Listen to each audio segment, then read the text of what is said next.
Good morning, good evening, good afternoon, folks.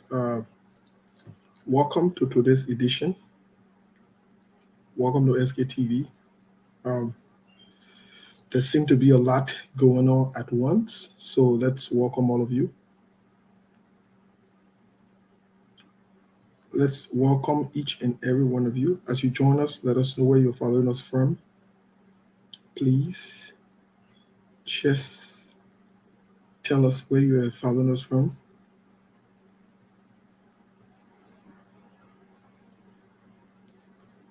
Let us know.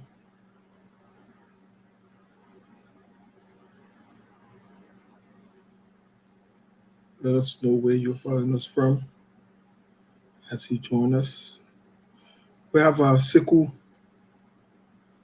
We're expecting Newborn and Monk and the rest of the team here to join us any second from now.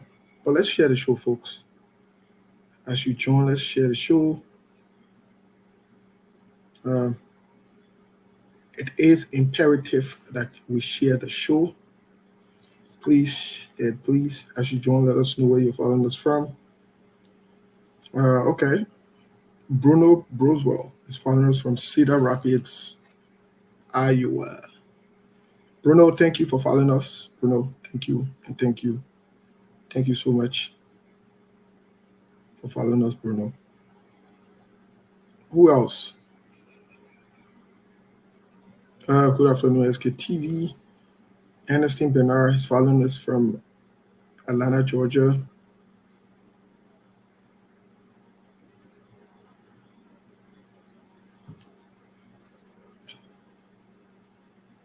Let's share the show, folks.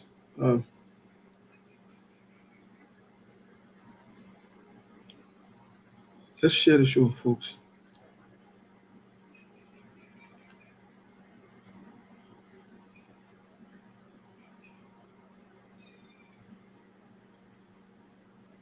Let's share the show.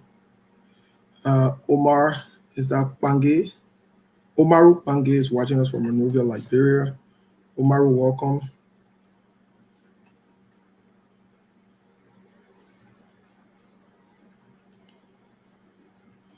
Omaru, welcome. Thank you so much. Omaru Pange is joining us from Liberia. It feels good when we hear our people from Liberia are following us. I think CDC just completed a press conference. We'll have that in context here. Plenty to talk today. Plenty thing to talk. Let me put it that way. Plenty thing to talk, my people. But let's share the show first. Let's invite others.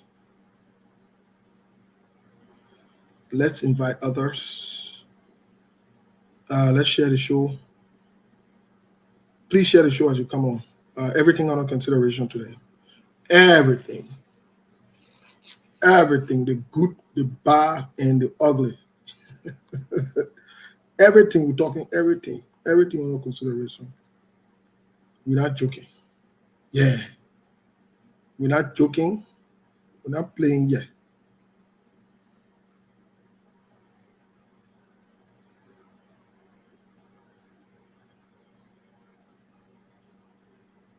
Let's share the show. We're not joking. Please, let's share the show. As you join, share the show. Everything under consideration. We'll be talking a lot. Thank you, Omar. Thank you so much. Thanks for the support to SKTV continuously. Folks, let's share the show. We're not joking. Let's share the show. We have a lot to talk about, a lot to unpack. Thanks to all of you. Thanks to all of you. Let's share the show. A lot to talk about. Happy New Year. If we have not spoken, Happy New Year to you. Happy, humongous, gigantic, big, fat, hell of a New Year to you. Yeah, Monk. I know. I already know what time it is. Please let us know where you following from. You not let us know where you following from. We're not recognizing you. Yeah, we're not nobody's stupid yet. Let us know where you following from. You will not die. Nothing will happen to you. Just let us know. Say I'm following you from Bon Kante. I'm following you from Nima Kante. Will be fine. Yeah, let us know where you following us from. We'll not recognize you if you not let us know where you following us from. We're not here for that. Regina Wilson. Follow up closely from Philadelphia. Yes, the city of brotherly love. Philadelphia is, I can claim to be hometown because Philadelphia is base to me. Philadelphia is base to me. Yes.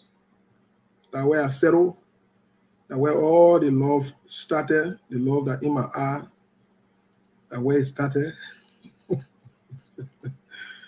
You can't be Philadelphia. You can't be Philadelphia. So some of us sitting here, we migrated from Philadelphia. We passed through Philadelphia. Philadelphia was city. And up until today, Philadelphia is still my city. I have my family in Philadelphia. So Philadelphia means a lot to me. I have my family there, the people I care about, the people I love. Okay, Annie Hoto, welcome to SKTV. Golf Favor Nadia Roberts, welcome to SKTV. William K. Sumawolu, welcome to SKTV. Watching us from New Jersey. Okay, New York, Staten Island. If you not tell where you watching us from, we not where to going. Yeah, we're not telling you. No. We're very serious about this issue. We're not where to going. So put yourself together and tell where you watching us from. You're not that. In fact, your level will be good. Yeah, tell where you watching us from. Folks, let's share the show, please. You're not sharing the show. Sarah says she watching. Sarah, how are you, mommy? Your nephew, yo. Your nephew, Ray, yeah. In Ray, yeah, that we don't want to hear now.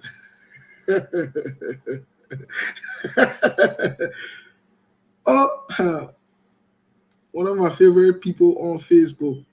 One of my favorite people. I met you one time in person, but you left a very good impression. I really enjoy your presentation. Josie Cotto Watson. Thank you. You're good people. I like how you can deal with me. I like how you can deal with TV, how you can deal with me. That's how it's supposed to be. We're family. We got to hold each other accountable. You're one of my good people. I enjoy your presentation. When we met in Georgia, I really, really enjoyed it. I was very impressed. For the very first time I met you, you left a huge impact. Since that day, I started paying close attention to what you write, what you say. Thank you. Thanks for all you do. And I can enjoy when you're ready to do all. Just so you know. Me and Sebu can be eating and me reading your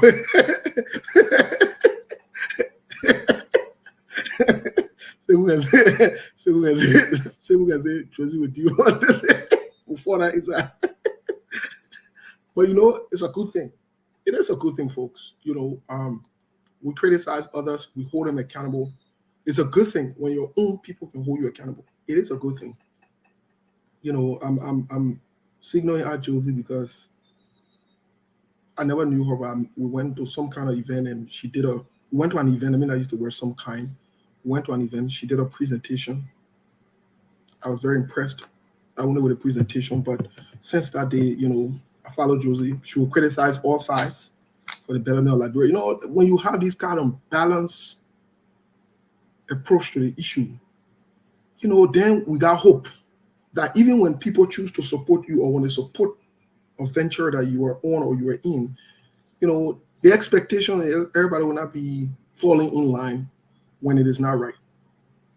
When it's not right, it will speak up. And I think that's what we all need. You know, and not only Josie, there are other good people as well, you know. But in the meantime, you got to tell where you follow from. You don't tell where you follow from. You like it, you can read Jesus' knee, you can read my knee, you can read Civil knee, you can read my would jump all your comment. Yeah, would jump all your comment. You have to say, you know what to go. will jump over your comment. We'll jump over your comment. Today, Umba, you're coming get there. We say everything under consideration. And I told you, I said, me, I want to only man our leaning Liberty Party. And I told you, but my young lady can afford that inside today. She will be on the box today. So y'all get ready. Why young lady can support that in the opponent who can be defending your car? Your car. We don't want to talk it now. We don't want to discuss the issue. If your thing will back down, you're lying. Our own we can criticize and we can criticize. Me and young lady can learn, we cool at nothing. But when the time kind of criticize, we will criticize. We can't even look beyond when criticizing. And we don't want to call them in public at the good things there. We can call them in public to be on record. That one in football, we just say, can't hear baby that ain't right there. That ain't there. So when the need be there for the call, we'll call it need. We want a betterment for Liberia now. But let's share the show, folks. We get plenty things to talk. Big things to talk today. Plenty things. We'll look at the entire inauguration. We'll look at what's going on. We'll revisit the inauguration, what's going on. We'll look at some of the missteps. And we'll provide our honest opinion and view about the issues.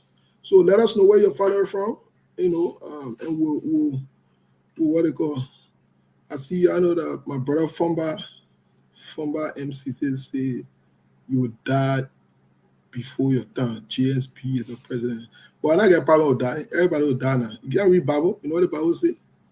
It's appointed unto men once to die after death and judgment. So when you say I will die, you get confirmed what Bible say. I said, be fair with you on that one, my brother. If you're not reading Bible, go buy Bible, my brother. You're not reading Bible, eh? Bible say all that will die. So you confirm it to me what Bible say as well. Then that means that you child of God. I want to make it say I lay your business. So be ready. You'll be ready, you child of God. You confirm what God say. You're reading Bible for you. All the other people who supporting Bible that are reading Bible, there's no put a life together. Anyway, Rosalind Deeps, watching us from New Jersey. Thank you so much. Richard N. Flomo say good afternoon, SKTV LRB, following from Buchanan City, Grand Paso County. Yes, thank you so much, my brother, for following Richard from Buchanan City. I know as we speak now, in that term, my man, I just thinking about the dumbbell. I'm thinking about the dumbbell when we really used to put it together. When we really used to put it together. Who is this person, my man? We don't insult you. I will delete your comment for now. We don't insult you. I beg you, my brother. Yeah? We don't insult you. When you can't, you want disagree or please don't insult. We're begging you. You understand? We hold your 2 feet here. Don't insult. We beg you. Don't insult. You're a man. You can't be insulting. Men can talk. Man, that's what be insulting. Yeah, you can't be insulting. Your people. Be people. Yeah, man. Be people. But man, what's going on? What's up, my man? What's up? Inauguration weekend. You know, I don't even hear that you get invitation. Why other people get invitation? I don't hear nothing. What's up? What's your story, brother?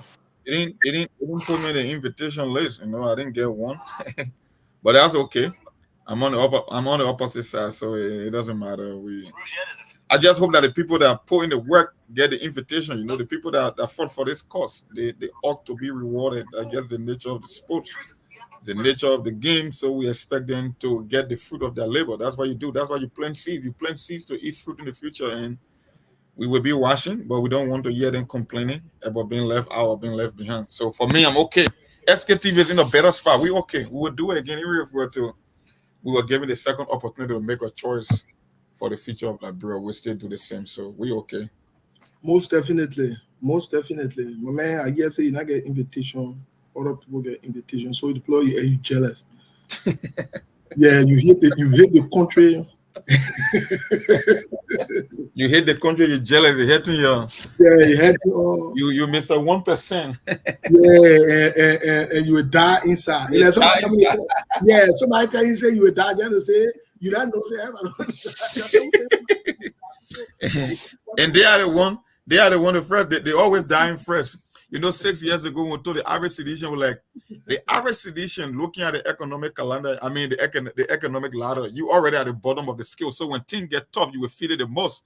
And guess what? 6 years later, we are vindicated again. So the people who calling out 1%, I keep telling them at the end of the 6 years, I want you to come with your copybook and your pencil. Let's calculate how many percentage your life improved by. I will take my 1% for now. I'm okay with my 1%.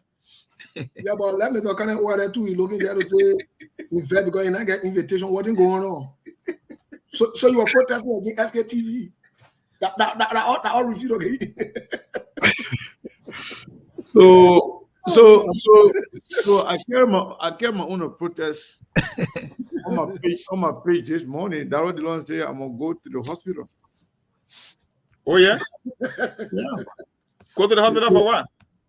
Oh, for my invitation, I'll go meet you back in the hospital. Not the inauguration.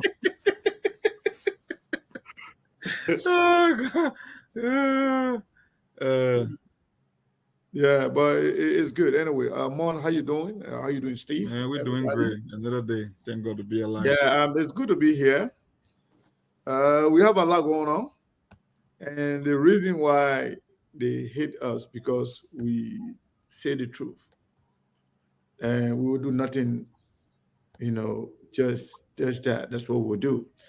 Um, you know, right now we have a lot going on, and we were just informed this morning that most of the young people are going to be very, very disappointed. So But Mr. Okada, when I even started showing you, let me talk my thing. Let the people come. The post sharing the show. Let me talk my thing. I'm not saying anything. Folks, that in other news there. That in other news right now. If you talk plenty, me I will just go and leave and mug here. Oh, sorry, I take it back. Me I will just keep my own and just go. And the opponent will start fighting you. They'll tell you, but why you stop still from talking? The thing is, I'm not going to say anything. What I'm telling you, we have a lot to talk about. We got some information to share with people. As a matter of fact, there are some names that we said the last time that we got some damaged information on some people, but we're not going to call it. We're not going to talk about it until the name become official. And we were informed that tomorrow, about 5 or 6 cabinet position will be announced. But then saying the rest of the thing I want to say, Steve said the show is yet to start. So yes, I will wait, and then when the show starts, then we will let the cat out of the box. Thank you. Yeah, but thank you to all of you for joining, and people got to share the show. Yes, folks. Let's share the show. Like I said to you guys, we have some gigantic, humongous, big, hellable, fat. Yeah, the person I got love for the inauguration, but you're not make it. Yeah, so y'all need to share the show, folks. Please. They could see the love in my face. Please, let's share the show. We're begging you. President Mo saw the love in my face, but you're not make it to the inauguration. Just couldn't make it. The love was there for you. Yeah, the love was there. But just couldn't make it. So let's share the show, folks. We're begging you. We'll definitely we allocate time for Siku to give us some of this news right off the bat here. But we want to also start the show by, quickly some housekeeping when you come as usual. Those of you who are new to the page or to the platform, please, we're begging you, help us share the show. Let's refrain from using curse words. Look, let me tell you something. If you really vet for and you want cause, you get a Facebook page. Just go right on it. Not any problem. Nobody will jail you. You're not getting problem. But here, the only thing we'll say, just be respectful. Please do not use curse words on here. Please. We don't want to block anybody. We don't want to stop anybody from, we really don't. We want it to be interactive. And disagree with all. Agree with us if you want.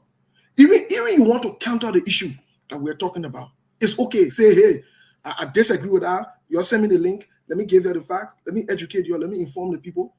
We are willing to share with you so that we can work together on this thing. But I'm begging you guys. Please let us not write curse words here. Please, we're begging you. We don't want to mute you. We don't want to block you, please. So that being said, thank you. Let's share the show. Mr. Kane just brush off on other news, but I know he would talk a little detail. In other news, also we saw the CDC today, CDC Youth Wing, having a press conference, and they seem hell-bent on making requests. We talk about that. We also talk about saying, no, Young Can learn just a little bit about her most recent move. We'll talk about that. We'll talk about the inauguration, the momentum, the enthusiasm, what to expect, or whatever not. We'll talk about it.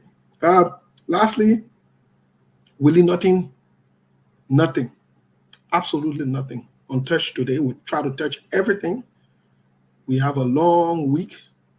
We'll be here on the hourly mark because we have a long week. I know Sekou need to get some rest. Sekou were up this morning. I'm shocked Sekou is still up because I left the other men there with him. I was up to Sekou play almost 3 this morning. We were hanging out. Our usual thing, Junior, I was playing checker, and just for the record, Sekou beat me twice last night. Let me confess. I'm a child of God. Me, I don't Sekou beat me twice last night. But I want to be right now. That one, I ain't going to say what is score. I will leave it at that. Yeah, you know what I'm saying? Got it here. No, don't get me in trouble. Traditional, they can say be a people. Don't let me play foul. Anyway, folks, thank you so much. As we get in the conversation, we'll just take a second, just a minute, to give you the opportunity to share the show. Right after that, we'll get back. Let's play SKTV song. Right now, Mr. Kane, I got a call from a couple of people who say they love this song.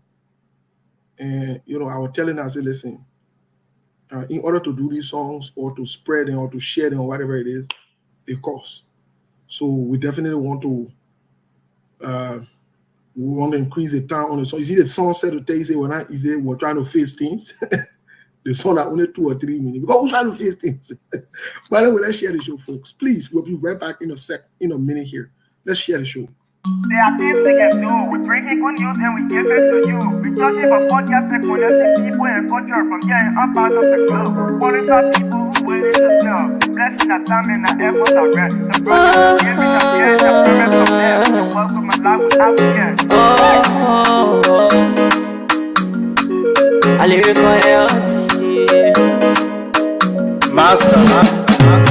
Play Paris, I can't ask it if you been you. Say my journey, Tina get I say my yamo. And yes, I know money, and more I get you. And you love SKTV the best in Liberia. SKTV the best in Africa. SKTV the best in Mama Liberia. Must survive the lofa and grandbaza.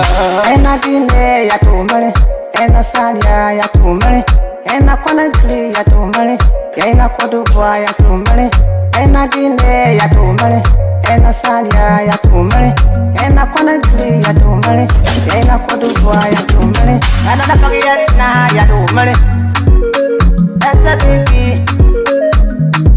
and I don't forget it now. Toss you work on my ya to money. Yeah. SKTV the best in Liberia. SKTV the best in Africa. SKTV the best in Mama Liberia. Must survive the lofa and grandbaza. There are things we can do. We bring in good news and we give it to you. We talk it for. Okay, folks, we said we'll not take too long of your time because we definitely got to get to the show. We have a lot to cover. But let's share the show in the meantime. We have plenty things to talk about. Like we're seeing right now, we got a phone game in our country. Just to grab a real Sekou said, we'll cover some of the quick things there really quick, and then we'll get to Sekou to allocate some time to him because we'll focus and center the discussion around some of the expectations and the breaking news that will be coming up from in there. For example, there is a banner now passing around. The classmates, friends of Ambassador Joseph Yuma Braga Sr. invite you to a grand ball on Monday. Now, no longer the Unity Party, but the classmates, friends of Joseph Yuma Braga. They're inviting. No, as well, we're interesting country. With some kind of people. No joke. So no longer the party now running the affairs. it's the friends and classmates. But anyway, that's just one of it. Something I wanted to bring to both of you mind really quick.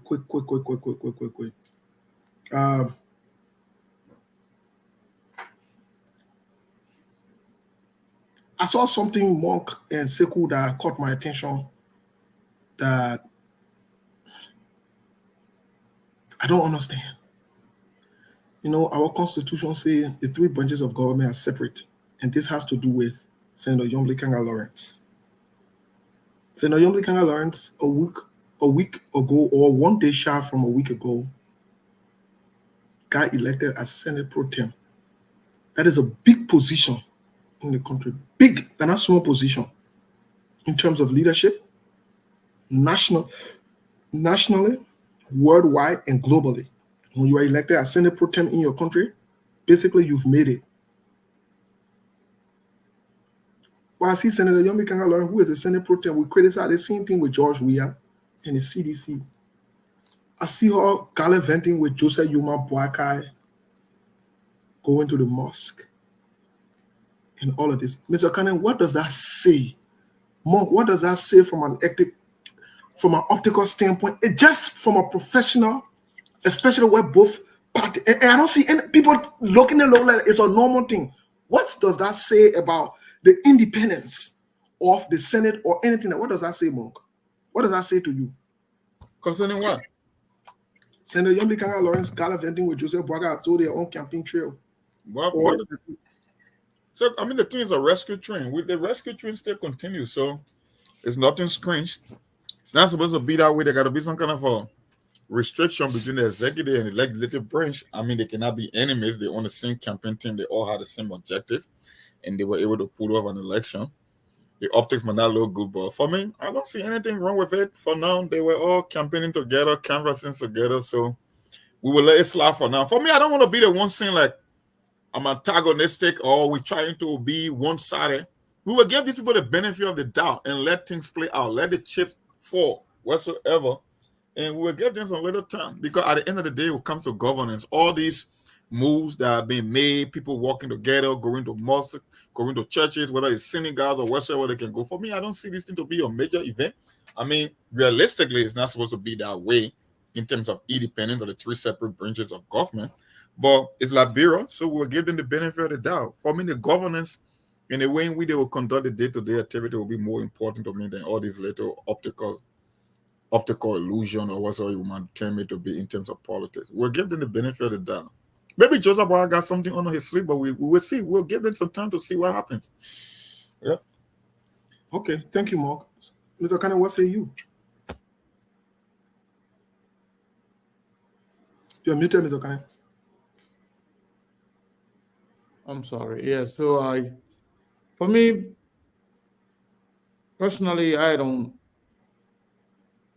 see any problem with it right now. And I think the people, they stay celebrating their victory, and going to the mosque or going to anywhere they are going right now is stay part of the outreach effort as rescue people, rescue group. And even if they take office, like Baka is inaugurated tomorrow.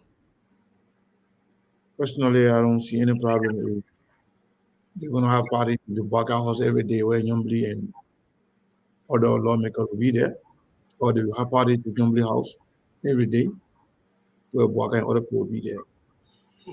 In terms of, optics, in terms of appearance, doing things together, I do not have problem with that because that is expected.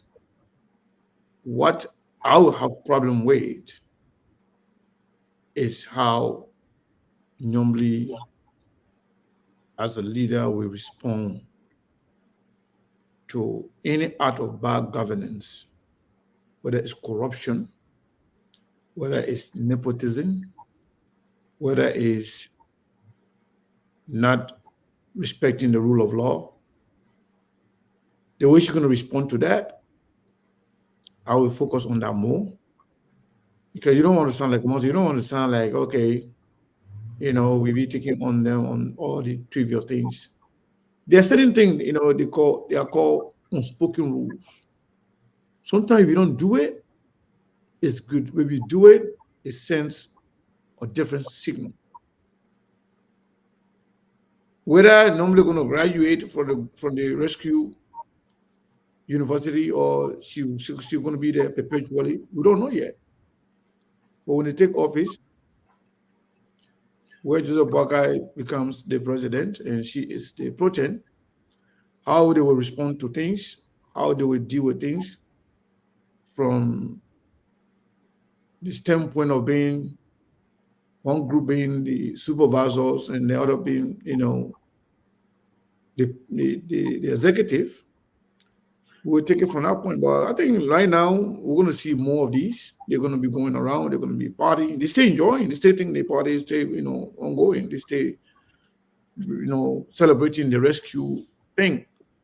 But wait till you see after the appointments, after people, confirmation hearings, and when they start to function, that's when you will see real government. Thank you, Mr. Kane. I have a total different take, unfortunately, from you and Monk. Today, I think I will be alone in my view, but I want to be on record for it. I think this issue of us normalizing and making it look like it's nothing, it is something. From the get-go, I don't care how you want to take it. Senator Yomli Kanga Lawrence has served as leader for political party. Senator Yomli Kanga Lawrence has been in the Senate more than 9 years. Senator Yomli Kanga Lawrence is an educated woman. She's a mature, grown woman. There is no more campaign. That whole rescue nonsense is over with. We are in reality now. Senator Yomli Kanga Lawrence, the time she was not elected as head of the Senate, they could have been bouncing around. This signals,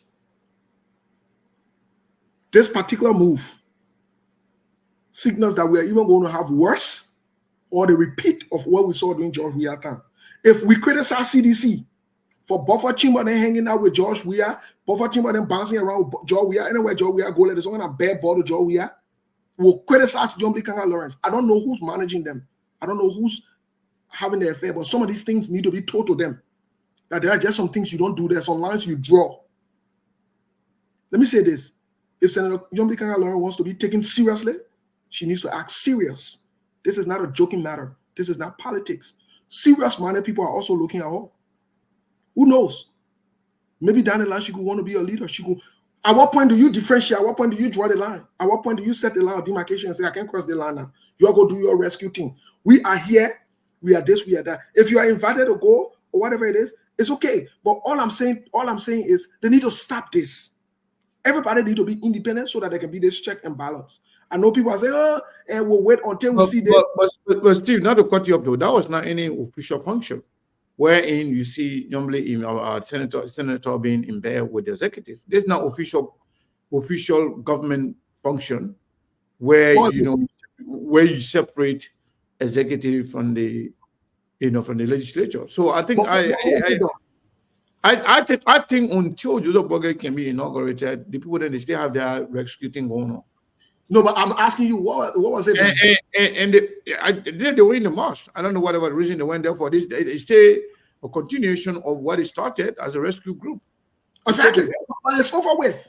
How it's not over yet? It's not over. I mean, don't think they will rescue mission down there. The rescue mission going to continue until the rescue library, until they deliver library together. So you're now. Well, what would I support is as we speak currently, does the wrong thing, or as we speak currently, involved in corruption, and then Yomli fail to hold them accountable as a protein, then we can have problems with her. But going together, as we speak currently, yeah. the current senator or the current pro tem in the United States He supported Joseph Yuma Boaga. He supported Joseph Yuma. Let me say Joe Biden. And he supported him.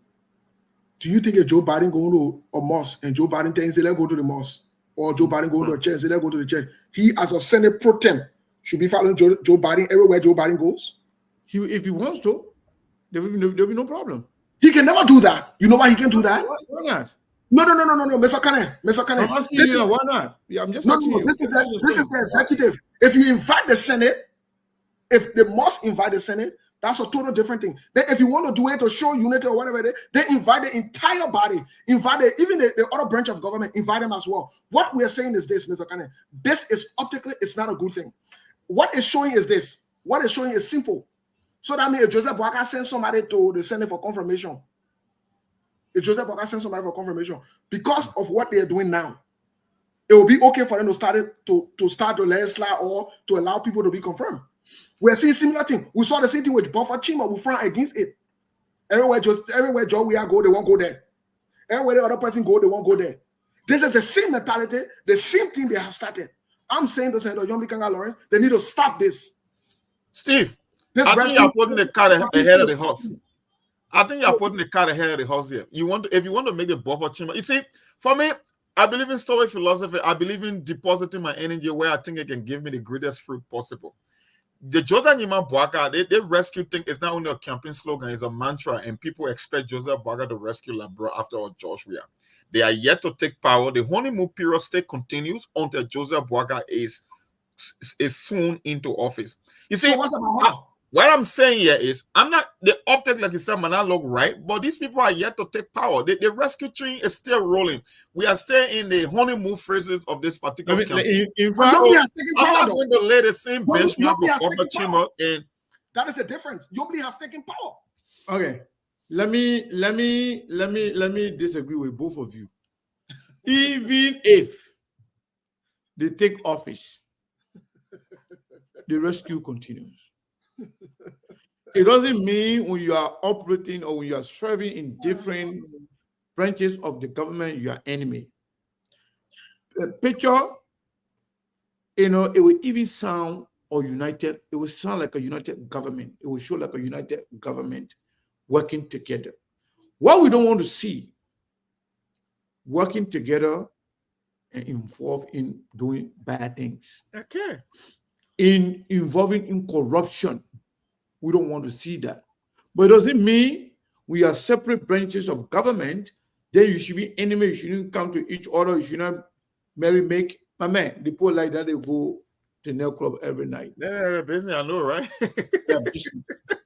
What we care about, that is the Liberian people work. Yeah. If they fail to do that, or they somehow compromise in doing their function, then I can have problem with them.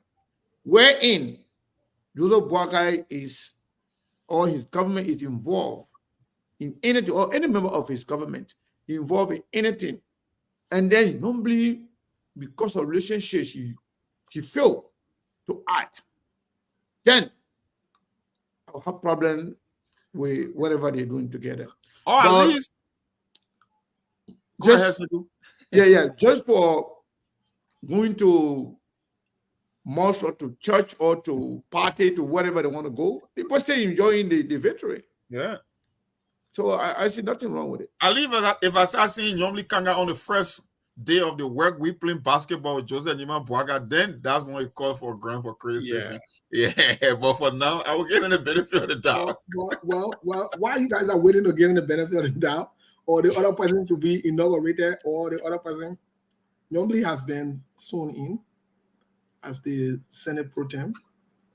Yomli is also, as we currently speak, she's in her role now, her capacity as the leader of the Senate. The groundwork, future compromise you guys are talking about is being laid right in front of our own eyes. So it will not be surprised, or it will not be surprising to me if this compromise should be exhibited or they should be carried out right in our present, because we're talking about the foundation that are being laid now. In order to, you see, sometimes we let it go way in front to solve the problem. But we can see the problem originating right here though. We don't address it. We don't talk about it. We don't say anything about it. And we do not start to checkmate it. We need to start checkmating it right now. This particular move, I stand again to be corrected. It is absolutely wrong. Senator Yomli Kanga Lawrence should stay as neutral as possible.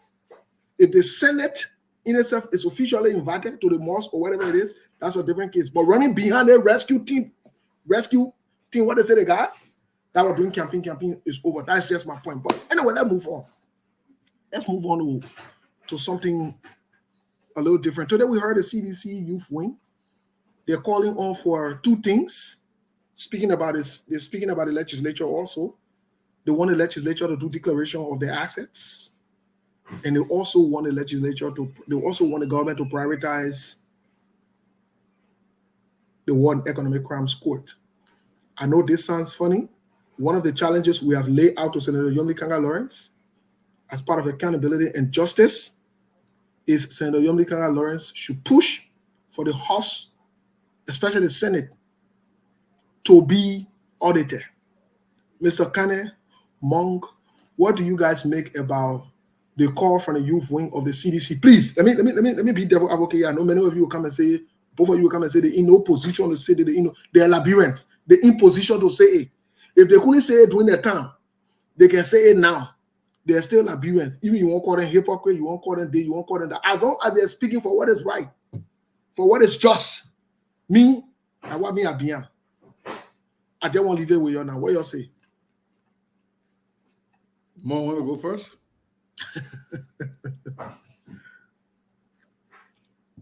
Mo, are you there? Okay. So I was responding to some of the comments under my post. Former Representative Roger Doma, also there, saying that you saw my application, you saw my invitation somewhere. He's coming, he's staying. So everybody attacking me now for saying that I was not invited. So, the party people there, I love them, and they love me too. That's how I feel.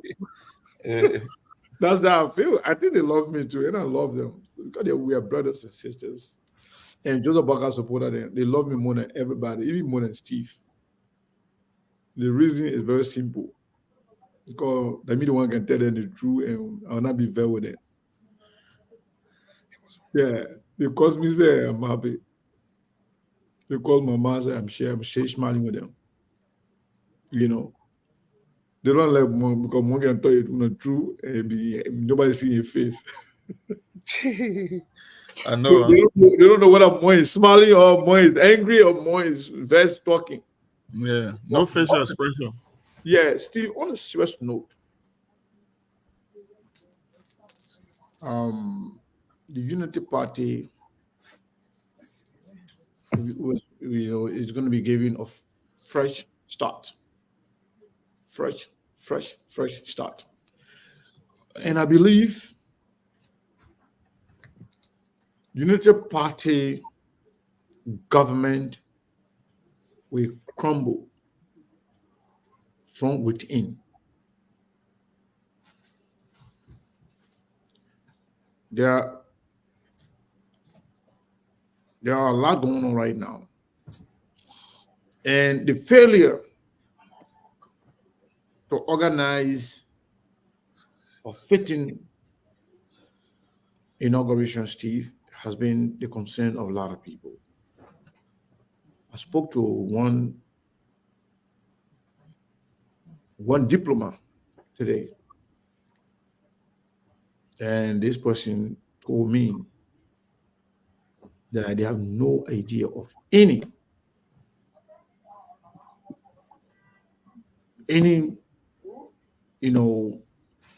high profile people going into that country, that they don't see these people as a bunch of serious people. So we saw what happened with George Weah and took over. And right now, Joseph Nima Boagai is bringing around friends, classmates. As a matter of fact, Steve, Joseph Nima Boagai government mostly will be with trusted friends, older guys. In fact, I was even told today that the likes of Mo Ali and some other guys, some other young people within Joseph Nima Boagai circle, they are going to be very, very, very disappointed. Joseph Boagai government is going to be most of the older folks.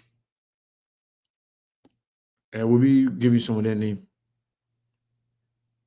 down the line Thank you, Mr. Kane. in their position. What you make of the CDC calling for war and economic crimes going in the legislature declaring their assets? Well, Yeah. you see, oh, okay, go ahead. Go ahead. Yes, sorry. So I did not listen to the press conference, but I think SKTV was carrying it. But I can tell you, the CDC, they are within their right to call for anything they want to call for. That's what our politics demands. However, not because they didn't do it doesn't mean that they don't have the right to talk about it. Because not all CDC members or not everybody in the CDC, had the opportunity to make decision. Maybe they call their government to do the same thing. They didn't do it behind the scene. But because they failed to do it, it doesn't mean that they shouldn't talk about it. But it speaks to the level of hypocrisy in our politics. Like I told you guys before, personally, I don't think the Unity Party, the CDC stands on any moral ground to actually demand anything that has to do with administration of justice or good governance, because they had the opportunity to show to the Liberian people what they have in store. And they performed very decimally. So I think it's a good thing for CDC to be in opposition. But I believe let it wait. They were just there. They got nothing to say. Yet, let Joseph Boagai also fail, or start to do some wrong stuff. Then they can speak out, because that's your right as Liberians. Regardless whether the CDC or the whatever party they are or they belong to, it is the right of every Liberian to hold our leaders' feet to the fire. But when you were given the opportunity to right the wrongs and you fail, I think morally, if you have any shame at all, you should be quiet and give the other person the benefit of the doubt. That's what I believe. Okay. Thank you, Mr. Kane. Cyrus, what say you, my man? The legislature and all the different, what's going on? I think I hold the same sentiment as Sekou. The fact of the matter is we all want accountability, we all want good governance, but CDC morally they are in no position to make such a demand. They cannot be the one detecting the mode of this incoming administration. This incoming administration, in as much as we give them the benefit that they are the ones that will be calling the shot. You see, we always like to make the case that CDC did better, or they will do better as opposition. This time around, CDC won't be effective as an opposition, because you know what? 12 years ago, they were on the sideline. They were the opposition. But you know what? At the end of the day, they were given power. They were given the opportunity to do what was right, and they never met the bare minimum standard. We got Joseph Boakai today because Georgia could barely meet the bare minimum. That is how we ended up with Joseph Boakai. So we will make the call. We from other political parties and people with different affiliation, whether it's the Liberty Party, whether it's the ANC, people will be able to speak. CDC will not be the one in as much as we want to give them this or prop, they'll be like, you know what, they are the largest opposition party, but morally speaking, they will be in no position to say things to the incoming administration because they were just there. They were given that authority. The Liberian people thought that all the mistakes that were made by the Unity Party could have been corrected by CDC, and they blunder. Like I said, they didn't only blunder, but they could barely meet the minimum standard of governance. They never prosecuted a single person. They never called for no war crimes. Matter of fact, they were dancing with the same devil that brought Joseph Boakai to power today. So I will, in as much as it's a constitutional right as Liberian to criticize, to call for this thing, they, morally speaking, they are in no position to make such a statement. We from the other side of the eye will be able to make that call when there is time to make that call. CDC can join the bandwagon if they want, but morally speaking, they are in no authority to call the shot or to take the tempo of the incoming administration. No. But then my question to this other side, you know, Monk, I agree with both of you to some extent. I believe CDC has the right to call for, you know, anything that will better the country because they couldn't do it. I believe their rights should not be taken away from them, or they should not be trampled upon because their government could not do it at the time. CDCs have the rights to call for it as well. That's part of, you know, democracy. It's part of holding the government accountable. It's part of holding the next leadership accountable. It is, whether you like it or not, right? But my issue now is mostly focused on this call for the legislature, either to declare their assets or maybe I'll push it a little further. Like Yeka would say, maybe it's time for the legislature to be audited. Well, I don't know what you guys say. Mostly, I'm for everything. I'm for everything 100% because it talks about accountability. The reason most of our African countries struggle today is because we always say on the show the lack of institution, the accountability to hold people feet to the fire. Whether it's about assets declaration, whether it's about war and economic crimes code, whether it's about giving people the actual salary and empowering people that are the backbone of the society, like firefighters, like teachers, like the police officer, people that safeguard our security in the country. We all want this thing. Unfortunately, you see, it is the right. You see, there are certain things that are your right, but morally speaking, they cannot be your right to a certain extent. And that's how the whole CDC scenario is. We talk about this, but you know what? Can you imagine a man like Georgia using a sketchy means just to bypass laws that were on the book when it came to asset declaration? Georgia declared land by land after in 2005 when he contested against Madam Salif. But guess what? When it came to 2017, he took the backdoor means because people thought that they could prop him up. It's the same thing you're hearing with the Joseph Boakai and the Army Moda stuff. People trying to skew the law in order to protect their own version of a criminal. That's just why it is. You know the laws that are on the book, rather than being transparent, you want to bypass the law. So when CDC make this kind of a case, people will say, you know what, maybe they are yet to process their defeat because they cannot be the one making the case at the moment. I'm not saying it's not their right. They are at liberty to call for this thing. But at the current moment, no, they cannot be the one making the case because they were just there. As a matter of fact, they are stayed there.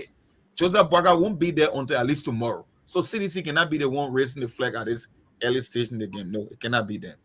It will be the SKTV, the Liberty parties, the ANC, and other political leaders that will be calling for it. It cannot be CDC because when they had their time, they didn't only cheat the process. They were never even inclined to doing the things that were right or laws that were on the book. So how can you make the case?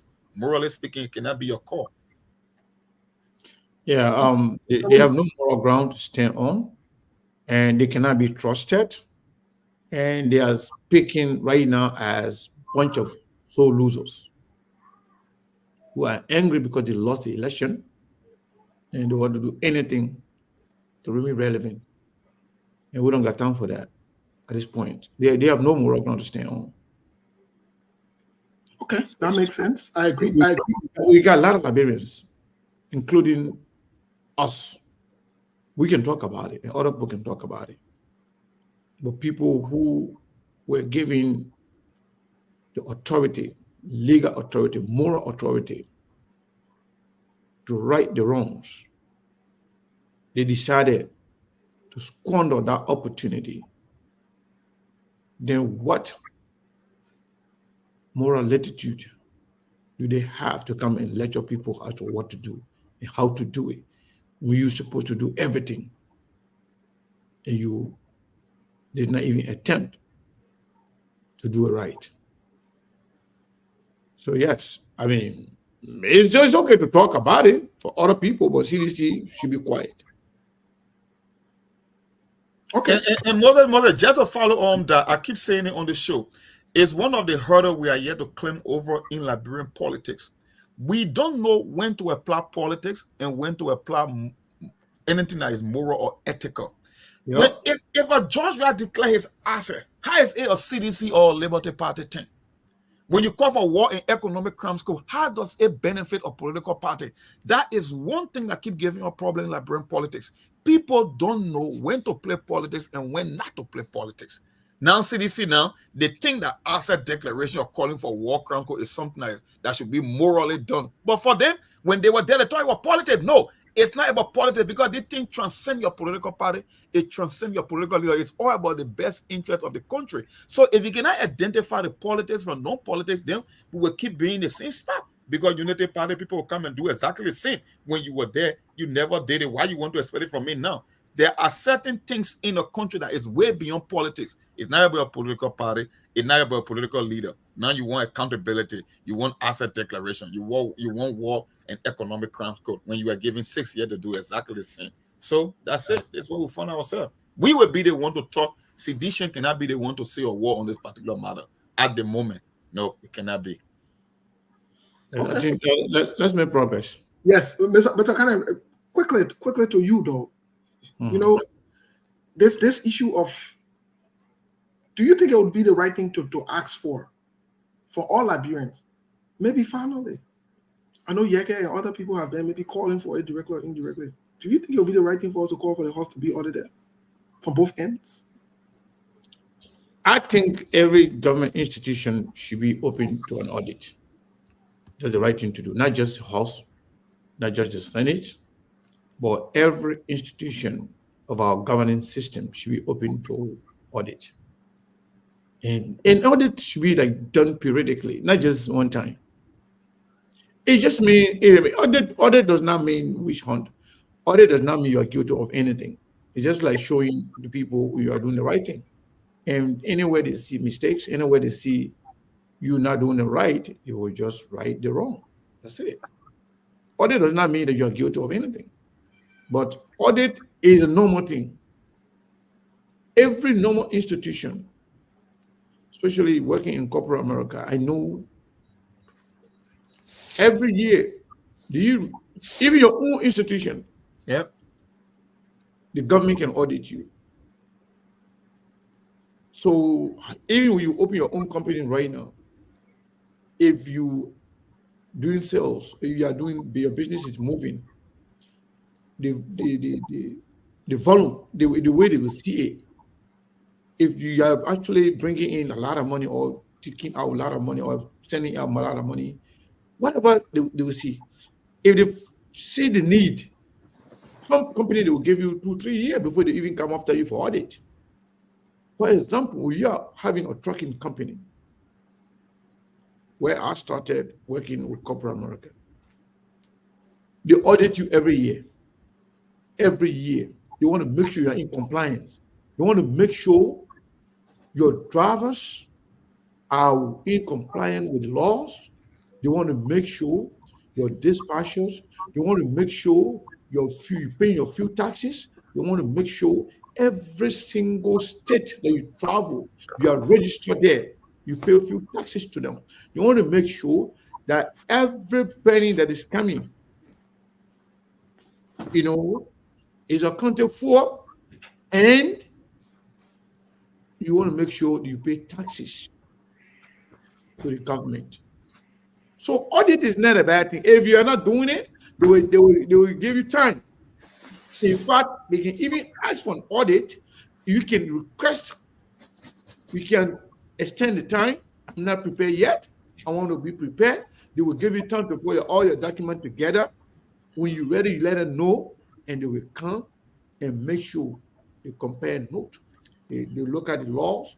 If you're in compliance, they will let you go. Sometimes they will even give you certificate to tell you thank you for being a law-abiding citizen or law-abiding company. So audit is not a bad thing. Maybe a lot of people kind of misconstrue the idea of audit to be like, okay, once you say audit now, then you're going to go to jail. Audit is not like that. Hmm. I think every agencies of government or every spectrum of our, governing system should be open to an audit, not just one time, every time. Okay, thank you, Mr. Kane. Let's make some progress here, Mr. Kane. One I other want to thing, chime in on that audit issue. please go ahead, Mark. The reason I want to chime in as much as we want every government bureau or institution to be audited, I wanted to start from the legislature this time around, because they are one major body that have never been audited for more than a decade plus. So I think it will be, in as much as we want to hold other people accountable as to their day-to-day operation and where the country stands, this time around we want to start from the legislature, because these guys been having a lot of free pass, they've been having a lot of blank slate, they have been paying themselves behind the scene using some draconian means to increase their earnings. So for me, I think it's about time that we start from them before going to other institutions in government. I want a ball rolling from the legislature. Yeah, then we'll go back. Then how far did you go back as, so that it's not considered as witch hunt? Well, you want to go back to Madam Salif administration, even if it's second term, it don't necessarily have to be the first term, but at least the last 10 years to 12 years, because we are there for 6 years. So you want to do at least for a decade. A decade won't be bad. Dating back to Madam Salif's second term would be sound reasonable to me. Okay, and you think Senator Yombi Lawrence will definitely we initiate are that to process? see that. Because she's been around the corridor though. Oh yeah. Also and also. Mm-hmm. She's been around through the last term of the Ellen-led government, throughout the Weah-led government. And so now that she's at the helm of power here, do you think this is the right time for her to initiate this process, or be open to it and maybe pushing it from the lower house? Not forgetting we have Fanati Kofa. Oh yeah. Who claims, everybody claims that they're clean hands, they're clear. Yeah. Yeah, not corruption. See, we have the right people. Buffer Chima then will say they're rolled, Apache then will say they're died with, allegedly, all of this, right? Fine. Yeah. We have the right people who came now with nothing going on. We have Thomas Fala then who say that social allegation against them. Yeah, in power now. So they're in power now. So, Mr. Kane, what say you? I know you're laughing, but we have the right people now. Yeah, so I think we all saying the same thing. Starting with the House of Representatives, whether the House of Senate, whether the judiciary system. Sometimes we kind of focus more on the House of Representatives and the Senate simply because of their position in terms of making laws, in terms of, approving budget and stuff. But I can tell you, our judicial system is even corrupt more than the House of Representatives and the Senate. And that is one reason why corruption is not, being fought in our country, because people in the judiciary are corrupt. SKTV reported the last time they have over 70 judges that came together, that their salary were delayed and they have problem, and they took their concern to the Supreme Court, and they were told, as a judge, you should not be complaining. You can pay yourself. Meaning, as a judge, you should be taking bribery, should be taking money from people every time people bring in their case, whether the victim or the perpetrators. You can take money from everybody, make a decision based on what you receive. Mm-hmm. And, the case will be won to the highest bidder. So with that kind of system,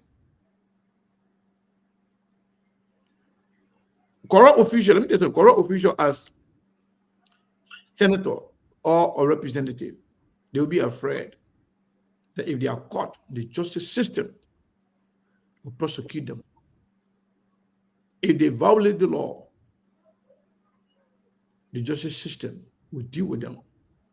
But if there's no justice system, if the justice system is bad, if the justice system is bad, and they are telling people to go and engage in corruption, who else going to be afraid? Because the police will go, that one is already corrupt. Corruption is originating from people who should be prosecuting them and sending them to jail. If those two that are corrupt, like everybody is corrupt anyway, nobody holding anybody accountable. So that's why I said I would like to see every agencies of government to be open to an audit. Okay. And Steve, apart from people that claim to have clean hands that they were never part of the deal, I think there is one area that the president-elect will exercise or to spend some of his political capital by calling for an audit of the legislature, and people will fall in line because he's coming from the bullet puppet, and he's the one. Matter of fact, his name alone, the rescue train, Mr. Clean Hands, the most experienced individual now in Liberian politics. I believe if Joseph Baga was a call for an audit of the legislature, trust me, people will fall in line and they will comply. That is one of the areas that I think he can flex his muscle as a president-elect, while he still got a lot of capital to spend politically. It could be one area he could leverage that. Okay, it could be the one area he could leverage that. So, Mr. Kane, let's talk in full now about this whole inauguration business. I know we're talking about the legislature, we're talking about other branches of government. Let's talk about this whole inauguration thing. 2018, we saw the momentum, the euphoria. We're seeing similar patterns of some things such as motorbikes and other things coming from Ghana and the other one out of all. Let's talk about all of these different things together, just as putting the whole inauguration together. First of all, even the location, different claims. I don't want to go into some of the claims that some of the people who supported the rescue team are on Facebook making and other platforms. I'm just baffled. Is it a communication problem? Is it planning problem? Is it strategic problem? Is it financial problem?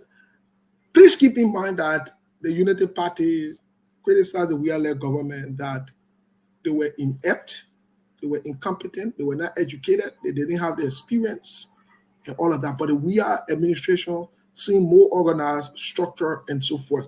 Let's just talk about the campaign, about this entire thing. What say you guys? What is the vibe? What say you guys? Boy, you want to go? You want me to go? You can roll the dice first. I'll come later. All right. So first of all, United States being our traditional ally, and every government in Liberia looking up to the United States for support. It is actually embarrassing that the United States is now actually paying the needed attention to this process. I saw people running around talking about how Linda Thomas Greenfield is coming to Liberia.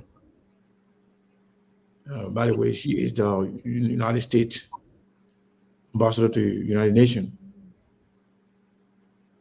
And she has some traditional, she has some traditional friendship with Liberia. She served as ambassador to Liberia before. And she's a very good friend with Ellen Johnson Sirleaf. And she's also a friend to Amura Kone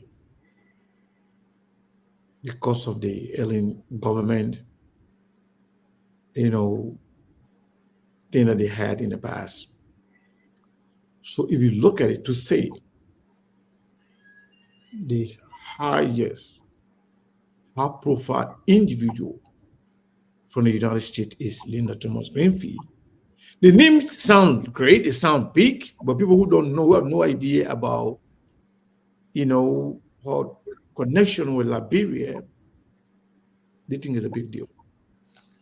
There's something called in diplomacy low-key officials and high profile. Linda Thomas, for her position, she is a high profile at the United Nations level. When it comes to government connection, policymakers, I've saw 3 names. And those names, Linda Thomas Greenfield, representative of the United Nations of the United States of America, the United Nations. She's the one leading the delegation. And you have Mrs. Catherine Rodriguez. She has the affairs. She's already in Liberia as Exactly. whether inauguration or not inauguration, she's supposed to be there representing the United States. She's already there. But it's like, something happening. You say, you know what, I don't have to go over there. I don't have to send, Anthony Blinken and all the other high-profile United States government officials that are responsible for foreign affairs. You don't have to send them over there. We already have a scheduled affair there. Let her go and just tend to do that program. Mistress Catherine Rodriguez, she is the scheduled affairs. She already working in Liberia. But listing that as presidential delegation from America, that is misleading. That is misleading. We know exactly what time it is. But to a common person, just a regular people, when they hear it, they say, oh yeah, it's the high-profile delegation coming from America. That woman already there. In fact, Chargé d'Affaires is not even an ambassador. It's not even to the level of an ambassador. No. It's like somebody who work for the embassy and then be doing 1 or 2 things on behalf of the embassy or for the embassy. So that's who she is. And they say Stephen K. Benjamin, assistant to the president and senior advisor to the president and director of the Office of Public Engagement, director of the Office of Public Engagement. They say the warehouse.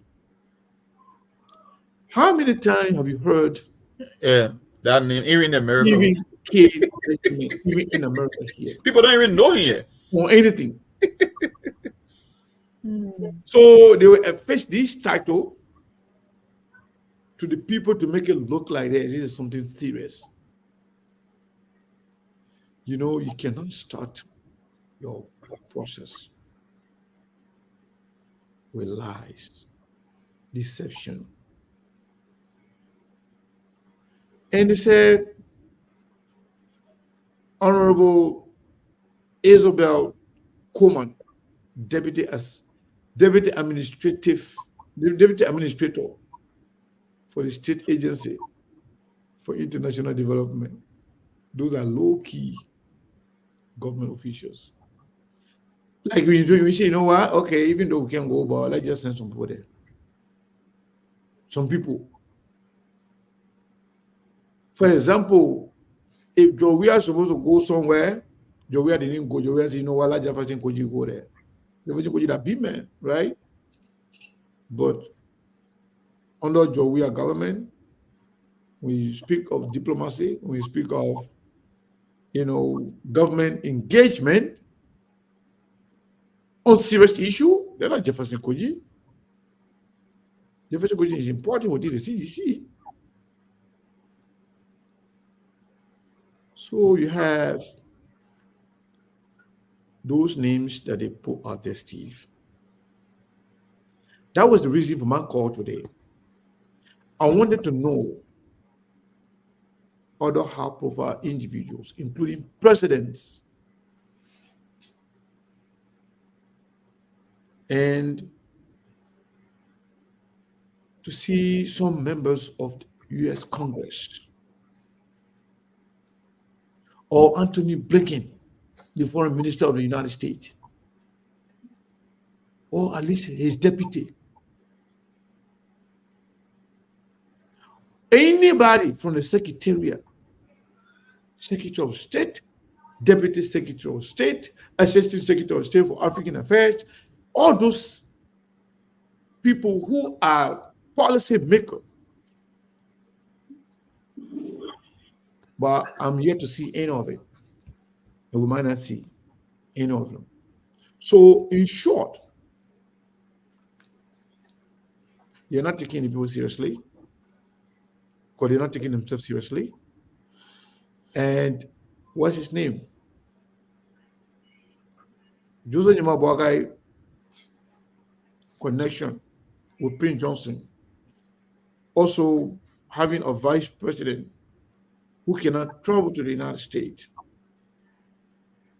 It means that the United States is not taking them seriously yet. Maybe down the line, if Joseph Boakai does the right thing and take some action that will somehow project some level of seriousness on their part, then maybe America will take them serious. But for now, I don't think so. And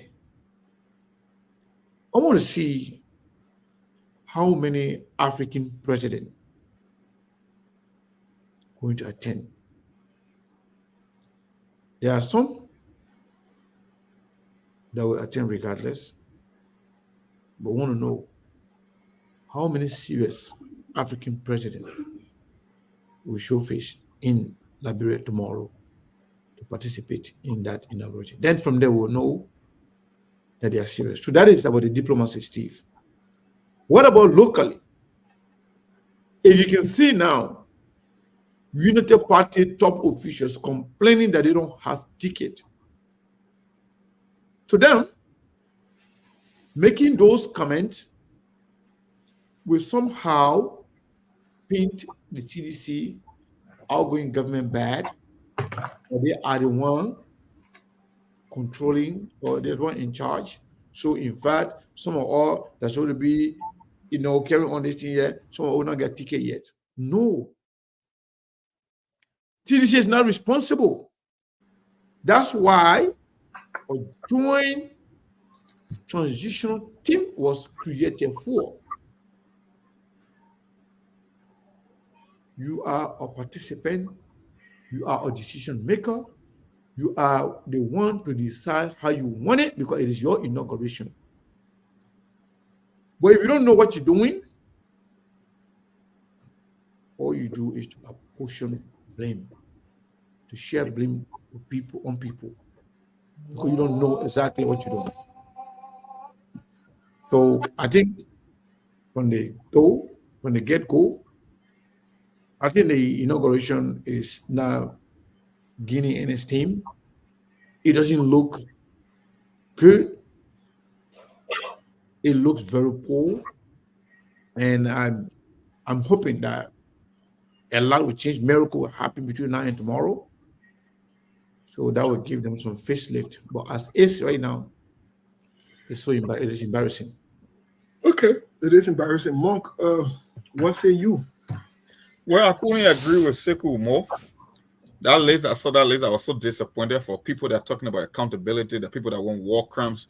We're talking about the heavy hitters. We never saw those are low ballers in the State Department or even in the American political system. I mean, low-level ballers. And Sekou said it right. Lena Thomas Greenfield, she commands a whole different role, and she's at the United Nations. Okay, she's been in Liberia before. The Catherine Rodriguez is already there. Matter of fact, she's the intermediate between the State Department and maybe the ambassador in Liberia. Those are made to low-level players.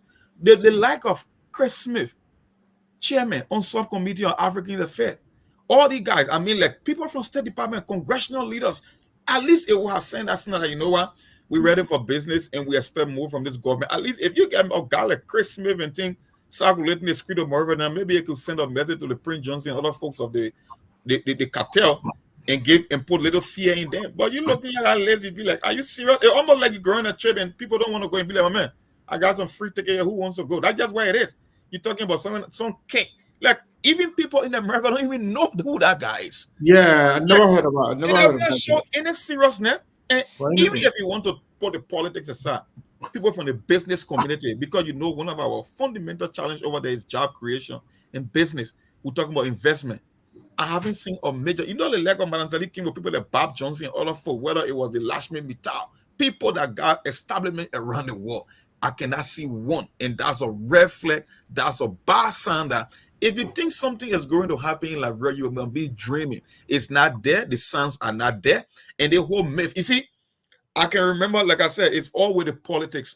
When we used to test edition, when you are into the war of business, when you elect a president, the same way you can go and get high-profile people. Business people will go and do research. They get something they call risk assessment, where businesses conduct, or they call it, or it's a research. You want to know the country, how many people got jobs, the living condition that country, you can make an investment there. I used to ask my sedition, I said, let's assume a guy like Elon Musk wanted to open your plant, maybe some low-level factory, not high-end product. And he went and asked, who was the president of Liberia? And somebody went and told him, said, oh, the guy who's the president of Liberia is former AC Milan striker and he played for Chelsea. Do you think a businessman is most likely to invest in Liberia reading and hearing about the president profile? No. It's the same thing we see happening with Joseph Boakai. This myth that Joseph Boakai got international connection. I'm like, are you serious? A man that served 12 years as vice president, if he was depending on his favorite nephew to help finance his campaign, and you want me to believe that Joseph Boakai got international connection, that's a lie. You always been lied to and you keep buying lies. And the same thing happened with WIA. You cannot name me one major investment that came under the WIA administration, because no business person that worked hard for their money to establish a brand is going to look at a WIA and invest in his administration. It will never happen. And that's what happened. The same thing you see happening here right now. You look at our president, you're looking at the people that come into Liberia, whether they're from the business community. Somebody can send me a video of Julius Malema learning Liberia. Say, who is Julius Malema? Because he talked nonsense in South Africa. Who is he, by the way? He's not a government official. He's not a business person. Yeah, he just gets on the radio and TV and he just scream. He talk about apartheid and racism. Who is Julius Malema that when he arrived in Liberia, it's supposed to mean something? Are you serious? And we are seeing this time. If your challenges are going to be some of the toughest in the world in terms of jobs creation, in terms of businesses coming to invest, and up to now, we cannot hear of any major investment or investor coming to Liberia for an inauguration. Look, my brother, we are in it for a long time, man. So just to add to what you just said, since you asked who is Julius Malema, those people are the role model for Liberia. If you don't know that, Julius Malema for LU campus for Liberia. You used to see George Weah, the president, when he's speaking, he will pause. President speaking, president giving speech, he will stop and wait for Amanda Awetu. Yeah. So Amanda Awetu came from Julius Malema then. Even Liberians putting themselves together, calling themselves economic freedom fighter. Yeah. They're calling Julius Malema then that their chief, their bosses. That is to tell you that we have a long way to graduate from the slave mentality, follower mentality, because we do not respect the level-headed people among us. We do not give credence. We do not celebrate the level-headed people and well-accomplished people among us. But we gravitate towards other people. We respect other people more than our own. I can tell you right now,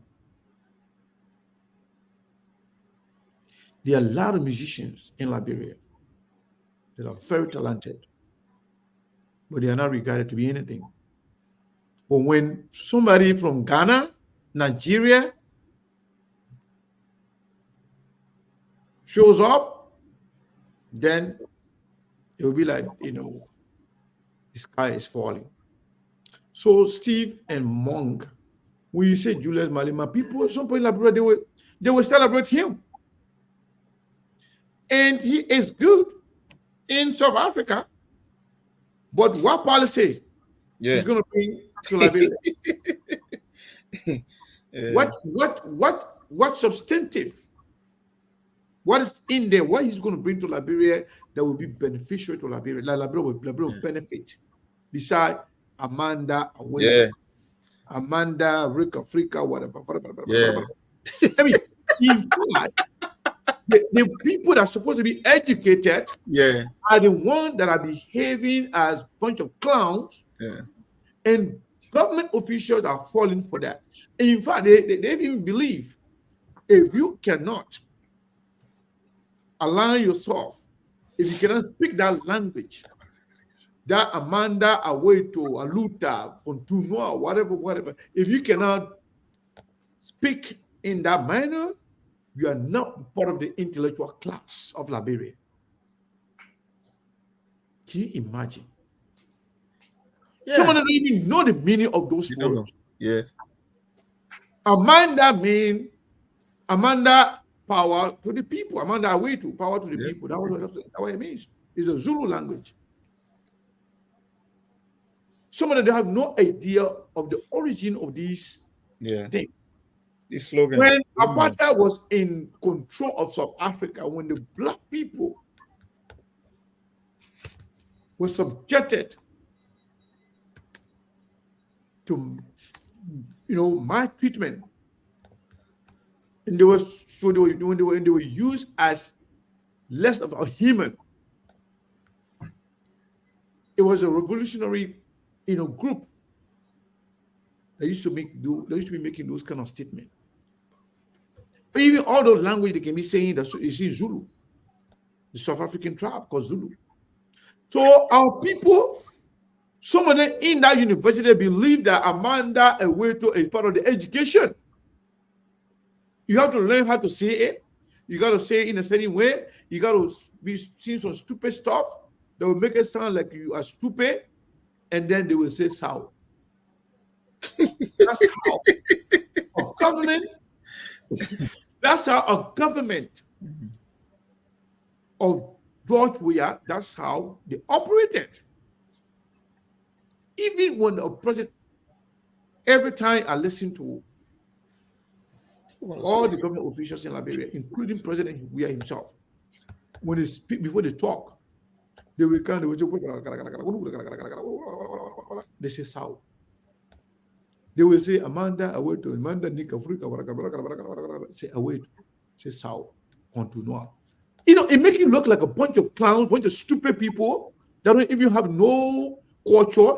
My man, before growing up, when you say yo, those are our own tradition.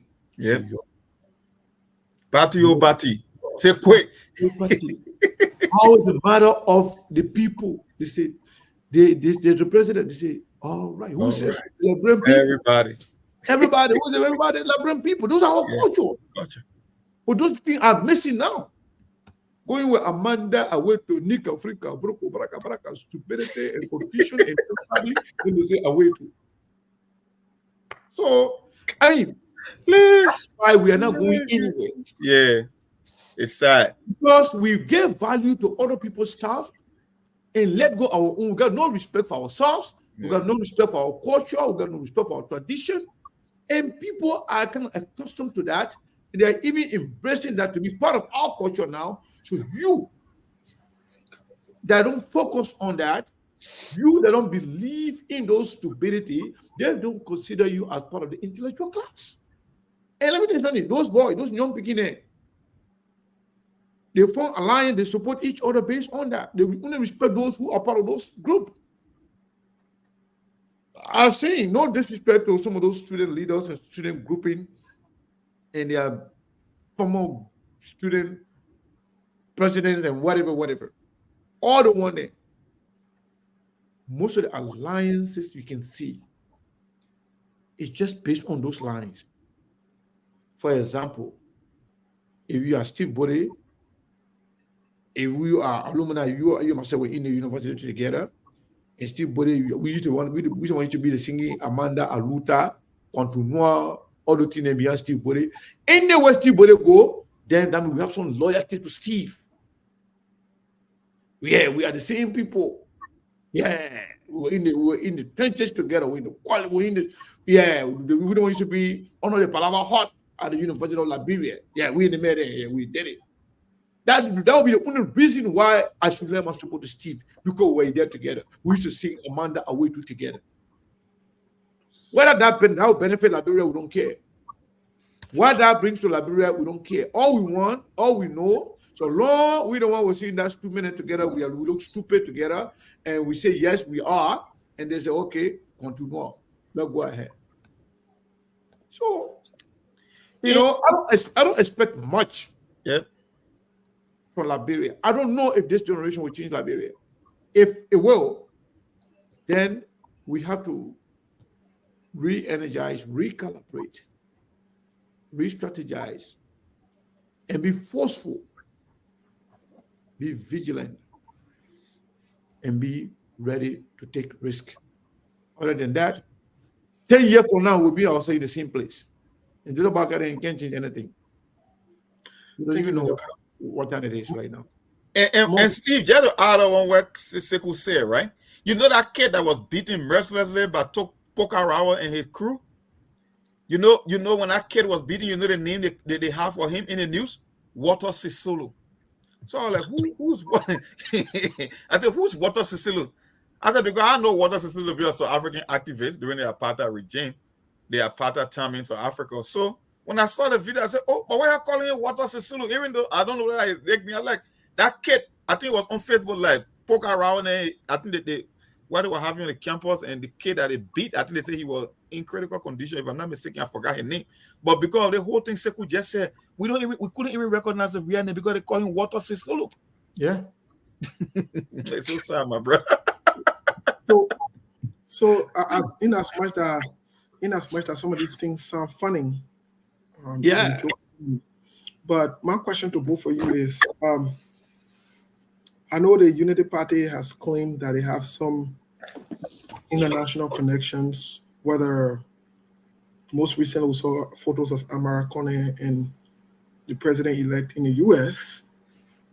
They've claimed that they have some connections internationally. Some of us have challenged some of those connections.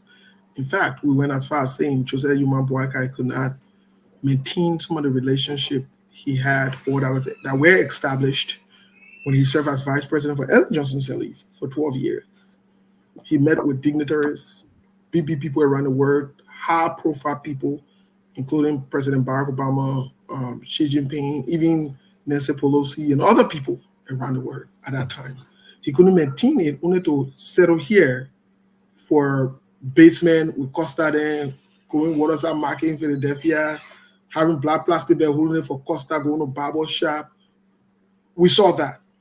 But automatically they're claiming that, they have the international connection more than the CDC. Mr. Kana, and this is important because this is what's going to drive the country or to get support to some extent. Do you guys believe that this Unity Party-led government would be better off in terms of international connection as opposed to the we-are-led government, or they're going to have similar struggles? What do you guys say? For me, I think they will have similar struggle for what I'm seeing.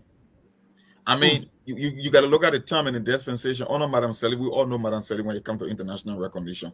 Most of those concession agreements that went to Madam Sirleaf and all these recognition, all the titles, we all know how it happens here. Some of them, it was because of name recognition, it was the fact that she was a darling of the West. Even the millennial challenge. You think we met all those conditions? No, those things they were all paid to play. They were all lobbying effort. Madam Sirleaf's first female president in Africa. So all these things were to her advantage. So when you see Joseph Boakai meeting with the legs of Barack Obama or the Xi Jinping, it was because he was on Madam Sally cocktail. I mean, they were all on the same team. But as an individual, do you think Joseph Boakai is able to pick up a phone call now to call any leader in the West and they're going to respond to him? I don't think so. So I think they're going to struggle the same way when it comes to international contact and connection, because Joseph Boakai doesn't have it. I believe he doesn't. And the same thing that we are end up experiencing when it comes to the international support, the aid, whether it's all these grants and loans that were coming, whether it were investment, business investment, I don't think. That's one of the reasons I need to caution people. I say, with Madam Sally, whether you like Madam Sally or you hate Madam Sally, she came with that brand.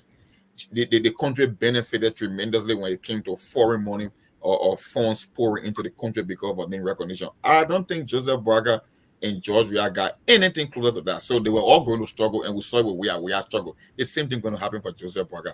Whether it's politics, whether it's international, whether it's with the business community worldwide, they don't have that connection. They cannot make phone calls. Look, let me tell you something. The Ebola, when Ebola came, Ebola killed more people in Sierra Leone than in Liberia, right? But let me tell you, when they were bringing resources to West Africa, where they first stopped, Liberia. All the logistics went to Liberia first, in as much that there were more people dying in Sierra Leone. You know why that happened? Madam Sally, it's connection. Where the U.S. government started building a tent from RIA, right? Where all the funds came to Liberia received way more money than Sierra Leone and Guinea, in as much that they have more casualties than Liberia. How do you think that happened? It's lobbying, it's name recognition. The profile of your leader says a lot as to how the international community deal with you, and that's what we saw over 12 years. And Joseph Boakai and Georgia cannot come anywhere closer to that. So we still struggle in that department when it comes to international contact and recognition. Mr. Kanye, let me push you a little further though. The same question, but let me push you a little further. If we struggle, as Mark is claiming, I don't know if that's the same position, but let's hypothetically play that we struggle. Does that mean that we've gone back to the same thing, or we've gone back to worse than we are? What do you say? I don't know whether it's called struggle or what have you. What I believe is that Liberia as a country, we are not ready for change. And we gravitate towards people that do not have the, I don't want to use your BB wording, but they do not have the ability, the connection, and the willpower to change anything in Liberia. So Joseph Nima Boakai government, I think we should give Joseph Nima Boakai government the benefit of the doubt to see who's going to be Joseph Nima Boakai foreign minister, who's going to be Minister of Defense, who's going to be Minister of Justice, who's going to be serving in key government position. Because all those things, all those components are things that people also look at to see whether it can be trusted, whether the country is safe, whether these people are not corrupt, whether they have any length or any iota of credibility. So the structure of the government will determine how they're going to proceed. However, if you're going to make your judgment based on Joseph Boakai himself, then it is safe to say that it could be worse than George Weah, because Joseph Boakai is going to be behind the scene, he's going to be quiet, and he does not have the energy to make follow-ups. So George Weah had the energy, but he didn't have the technical know-how, understanding of governance, understanding of administration, not even with the leadership. So there are two different people with two different advantages and disadvantages.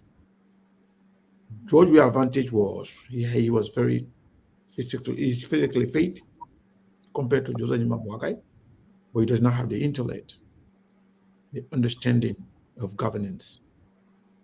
So he became what we call a laissez-faire leader who allow people to do whatever they want to do. If it's good, he takes the credit. If it's bad, he cares less about the blame. Joseph Boakai, similarly, he might have the character, he might have the intellect, the understanding, but he does not have the energy. He does not have the contact.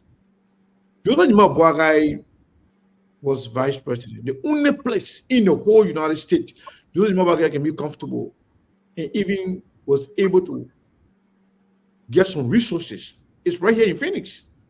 You know that, Steve. I know that. Joseph Boakai, 12 years as vice president, the only place he could gather some resources, both in income donation and cash, was right here in Phoenix. And we know the sources. We know exactly what happened with that money. We know exactly what happened with those things. So Joseph Boakai does not have that contact, does not have anything that will actually change stuff for him or for Liberia.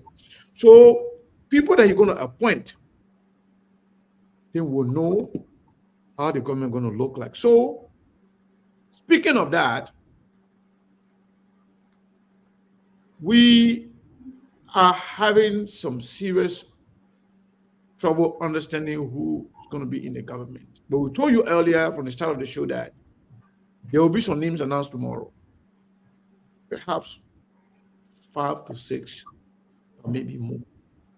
But at that minimum, maybe 5. And again, I must add, the last time we told you that we have some damaging information on some people that could potentially be announced as members of Joseph Boakai cabinet. Now we have one major damaging information before.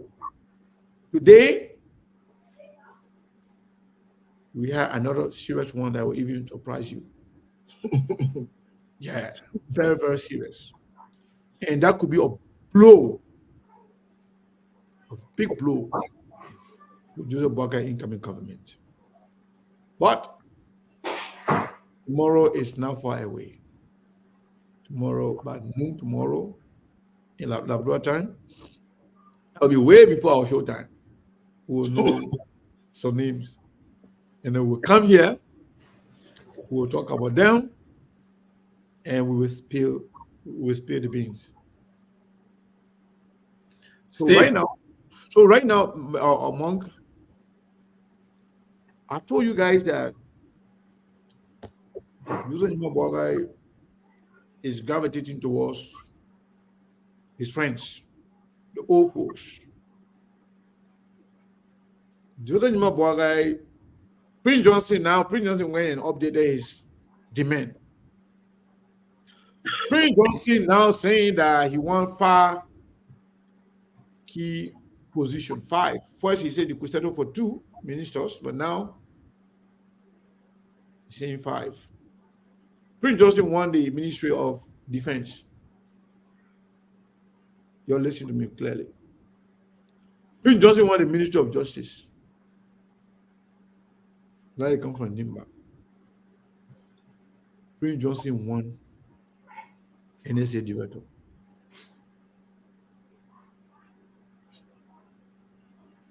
I hope you're paying attention. Now, we were informed today as well that ACO 2 now expanded for the men. Thank you very much. ACO 2 expanded for the men for a position. Nobody's too big yet. Yeah. And we were informed that they took the 1-5. They want 5 key positions. And I can tell you, there will be some compromises. There will be some compromises. And the Ministry of Justice and the Ministry of Defense, there will be some compromises. And you'll be surprised to see some people being named. But it seems like, from all indication, it seems like the Justice Ministry will go to Nimba. Yeah.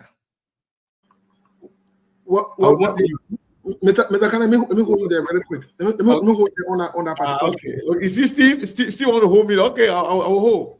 Yeah. Me, I'm just ready to to let it out, But you want me to hold? I'll hold. Go ahead. These are very interesting things. Why do you think that Prince Johnson is hell-bent, zoomed in, and focused on most of the security areas or sections of the country? Why do you think he must have influence and control in these areas? And then you can continue. I just wanted to ask that question. Yeah, number one, for control. Number two, for protection. That's a key word: protection, strategic protection, militarily. Number one for control. Number two, for protection, and the potential to build their own protection. And I can tell you, it is becoming apparent, it is becoming clear and clearer by the minute that the preparation for the presidency of Jeremiah Kuhn is ongoing. You hear me clear? You hear me very loud and clear. That's breaking news on SKTV. Preparation for Jeremiah Kuhn's presidency, not 2029. Not 2029. The preparation for Jeremiah Kuhn's presidency is ongoing. And those demands are part of it. And I can tell you, mark today and keep this video. If they don't get what they want right now, eventually they will get it. If Joseph Barker can give it to Prince Johnson, Jeremiah Kuhn will give it. Because Jeremiah Kuhn will definitely be president. Not in a too distant future. So when it comes to Prince Johnson's reason for wanting the Justice Ministry, the Ministry of Defense, and NSA, is for protection and to also build more protection for the future presidency. I will stop there so far in answering your question. Okay, thank you, Mr. Kana. This is very, very interesting. Yes, I agree that I want to 100% agree with you that eventually Jeremiah Kuhn could be the president. But Mark, let me ask you this question. Prince Johnson became the leader in the Senate on security and defense. Right after a few days, he had to resign. Prince Johnson is making another move to ensure he controls the security apparatus under this new administration. Jose Yuma Boaga told the word. Some people might think it's political. Some people might think, would I reject campaign? But Jose Yuma Boaga told the word he is willing to dance with the devil. How does this sit with the West and other people, other partners from around the world? But not only that, should Jose Yuma Boaga resist to ensure Prince Johnson gets this wish? Does that mean that this whole rescue train and the collaboration or the whatever you want to term it after they got going on, does that mean that we're about to see some serious noise and serious problem? What do you say, Mark? Yeah, Sekou said it right, and we're about to see what will happen because it's a choice. It's an economic package. Maybe that's one of the reasons the Western powers, they are still holding onto their card and observing. Because if you promise to dance with the devil, they are looking at the possibility of you being able to throw the devil on the bus. And now the very devil you dance with, he's demanding, he opting the antake, he want more. Because no, let me tell you something. The Prince Johnson people believe that they were more instrumental in this win than even Joseph Boakai, by virtue of the fact that how both counties voted. There were more support in Nima County as compared to Joseph Boakai own county. That CDC were able to put up a fight in Lofa way better than they could do or come close in Nima County. So they feel that they are entitled. And now if you're going to up the ante by saying we want more strategic position, don't forget Prince Johnson is a fair, he's strategic, he's a militant, he wants his own protection. Sekou said it, that's a key word, protection. He wants to shield himself just in case if something goes wrong. He wants people in very, very strategic security sector to give him that kind of a protection. And we don't know if Joseph Boakai will succumb to that or he will do the complete opposite. Yeah, here's the thing.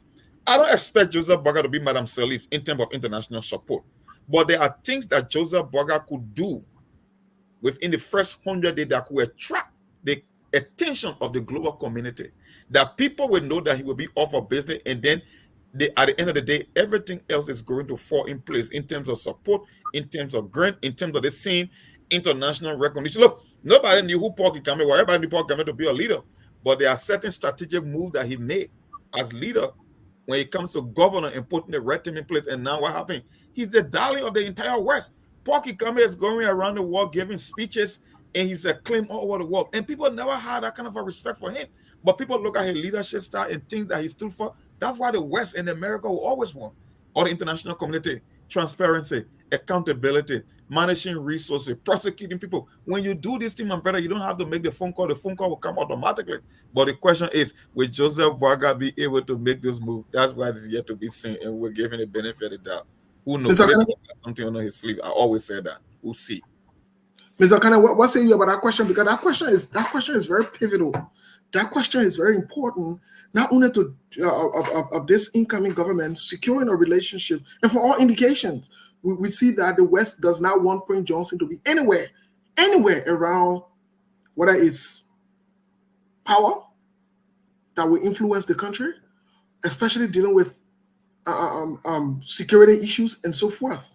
Because Prince Johnson having his own Minister of Defense, you can kiss any kind of thing that has to do with accountability and justice. Minister of Defense, Minister of Justice, anything that has to do with justice and accountability, go kiss it goodbye. It will not happen. It will not happen. So Mr. Kane, what say you? Because I don't know, man. This is a compound, complex issue that Mr. Kane, you're muted. I'm sorry. Yeah. So let me tell you this. You'll be surprised. In order for Joseph Nima Boakai government to succeed, they have to do some process of elimination, not killing. So I don't want you guys to carry my, statement and twist it. Process of elimination as to who should we get rid of first in order to accomplish what we want to do. I think Jeremiah Kun will be sanctioned. Jeremiah Kun will be sanctioned, and Joseph Boakai government will support it. Jeremiah Kun will be investigated by Joseph Boakai government.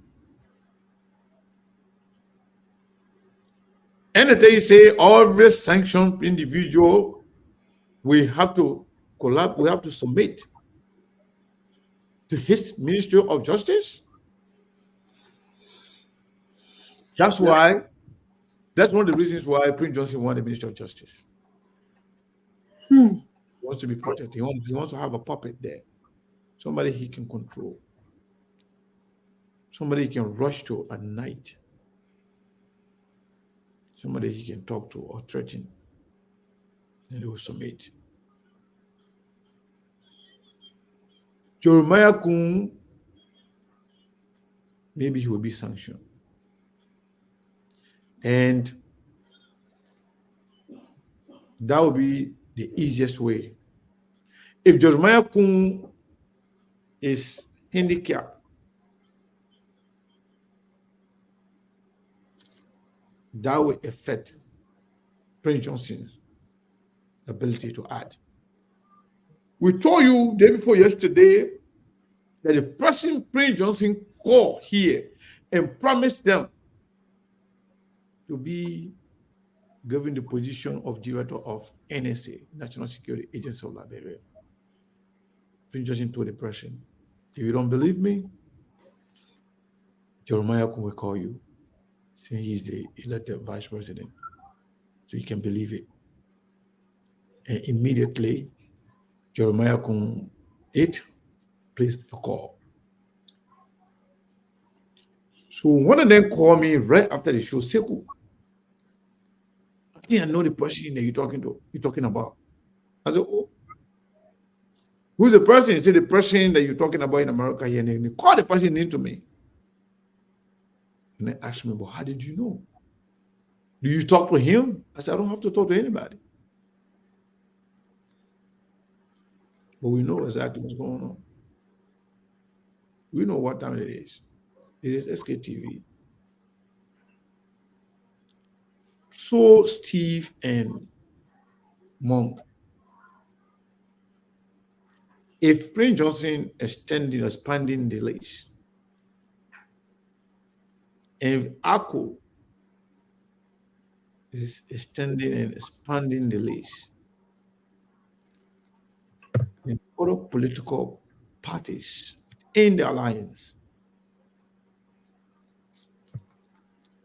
Joseph Boakai is poised to throw all of them under the bus, except for few. Joseph Boakai government going to be crowded with Joseph Boakai peers, with his friends. The older fools, this is their time.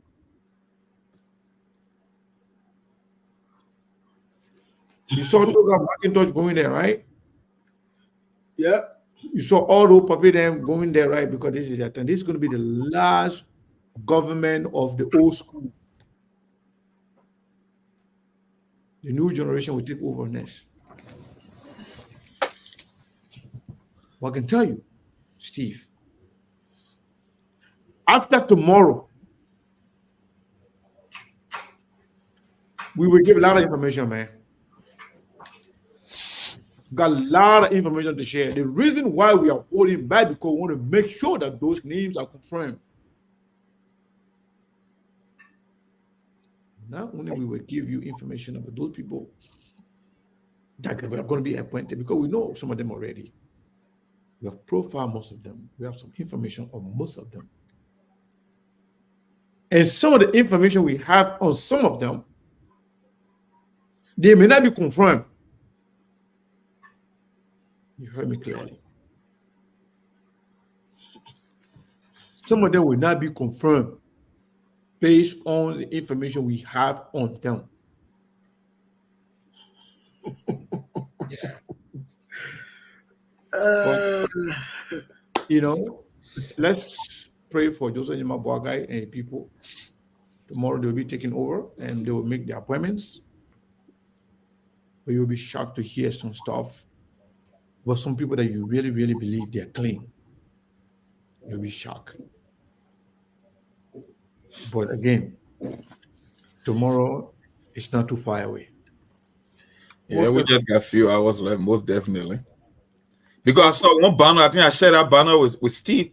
When I saw the friends and classmates of Joseph Boakai, I was like, wow, you telling me the folks from the 50s and the 60s from city, because when we talk about Joseph Boakai classmate, I guess they were talking about high school, so maybe that a group come to rule the whole government. Steve, I said the banner. By the way, maybe you can show to the audience. Yeah, Monk, by the way, we were told, let me just give a little bit of signal to something you may see tomorrow. Just a little bit. We were told that one Samson Queer, one of the old Pabe, he used to be also one of the chief of office staff of Joseph Boakai back then when he was vice president. We learned that he is, because there was this name going around, Cornelia Tupa, that she's going to be the Minister of State with our portfolio. Now we learned that list was updated, that the Stanton Queer, she's our classmate. yeah, the one of Joe friend, it's going to be. We were also informed that Mo Ali. Anyway, let me leave that one for tomorrow. Yeah, leave it for tomorrow. I don't want Mo Ali to have some sleepless night tonight, because I don't want to say. Yeah. Let me leave that one. But let me say another one. We were also informed that Larry Topa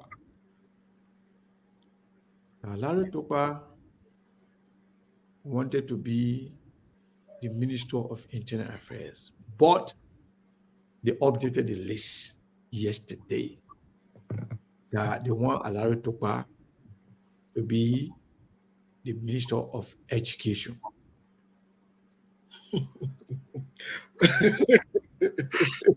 I think I don't leave over. You will leave until tomorrow, because the thing is, the list was updated. So young people name was removed. Some of them were removed from some area and added some older guys there. But I was concerned, and I asked, what about the conflicting information about this whole idea of president or minister of state for presidential affairs? And they said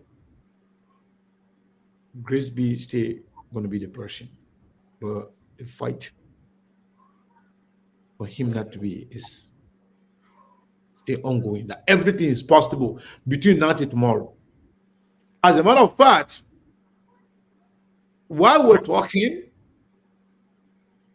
there were some people that came to Joseph Boakai place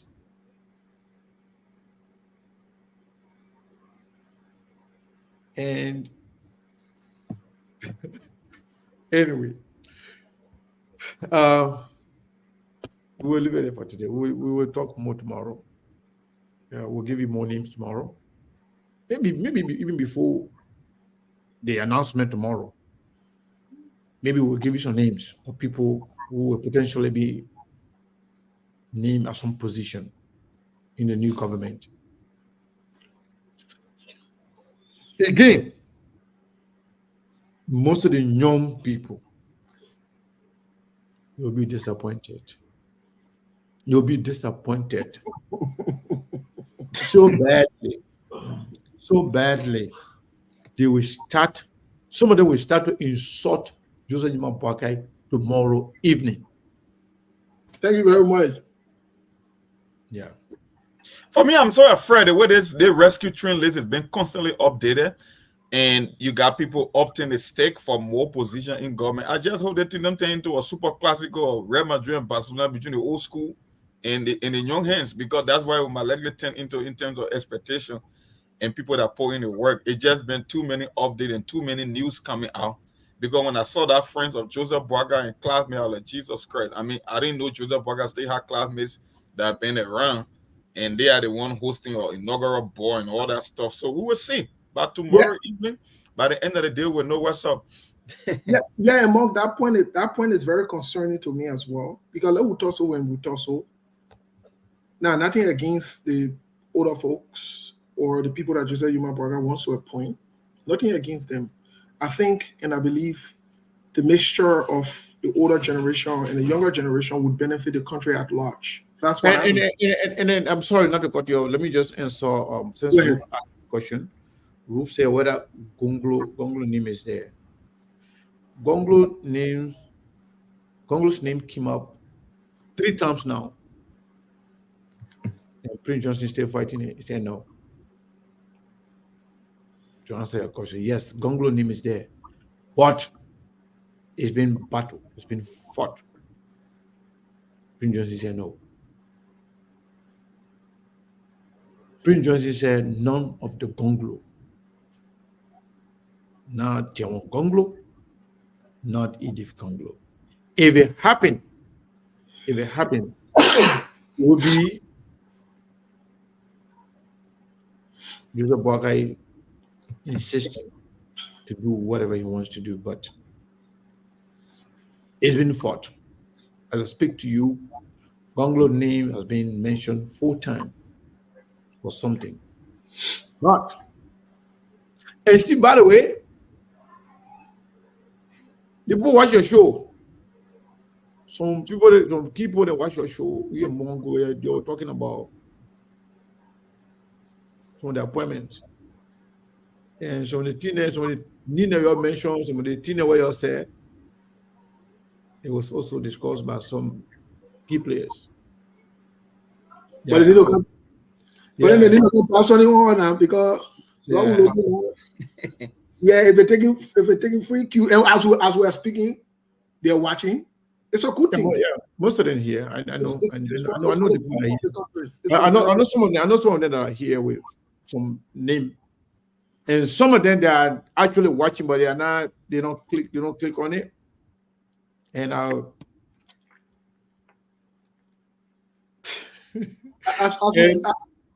yeah, go ahead. As we said in one of the shows, I think I was saying something earlier and then I lost my train of thought, right? But I apologize. No, it's okay, Mr. Kane. As we said earlier on in the show that. So let me say this before you lose your thought again. I'm sorry. This Joma Jala, Sekou can lie the devil out of the hell. He has written it more than 20 times. Now he's going to be considered as a spam. The next time you put that one there, will restrict your ability again from writing. If you think I can lie, then you hear, you're not supposed to be here. You go somewhere else where they are telling the truth. So we don't want to entertain any spam on here. You know, some people there, they look like human beings, but they are not human beings. Spam are things that are created by robots and just send, stupid stuff just to create, bad technical problems. So, Joma Jala, the next time you put that nonsense here, we're not going to block you, but we'll restrict your ability to write on SKTV.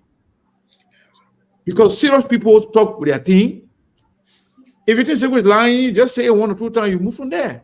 That's fine.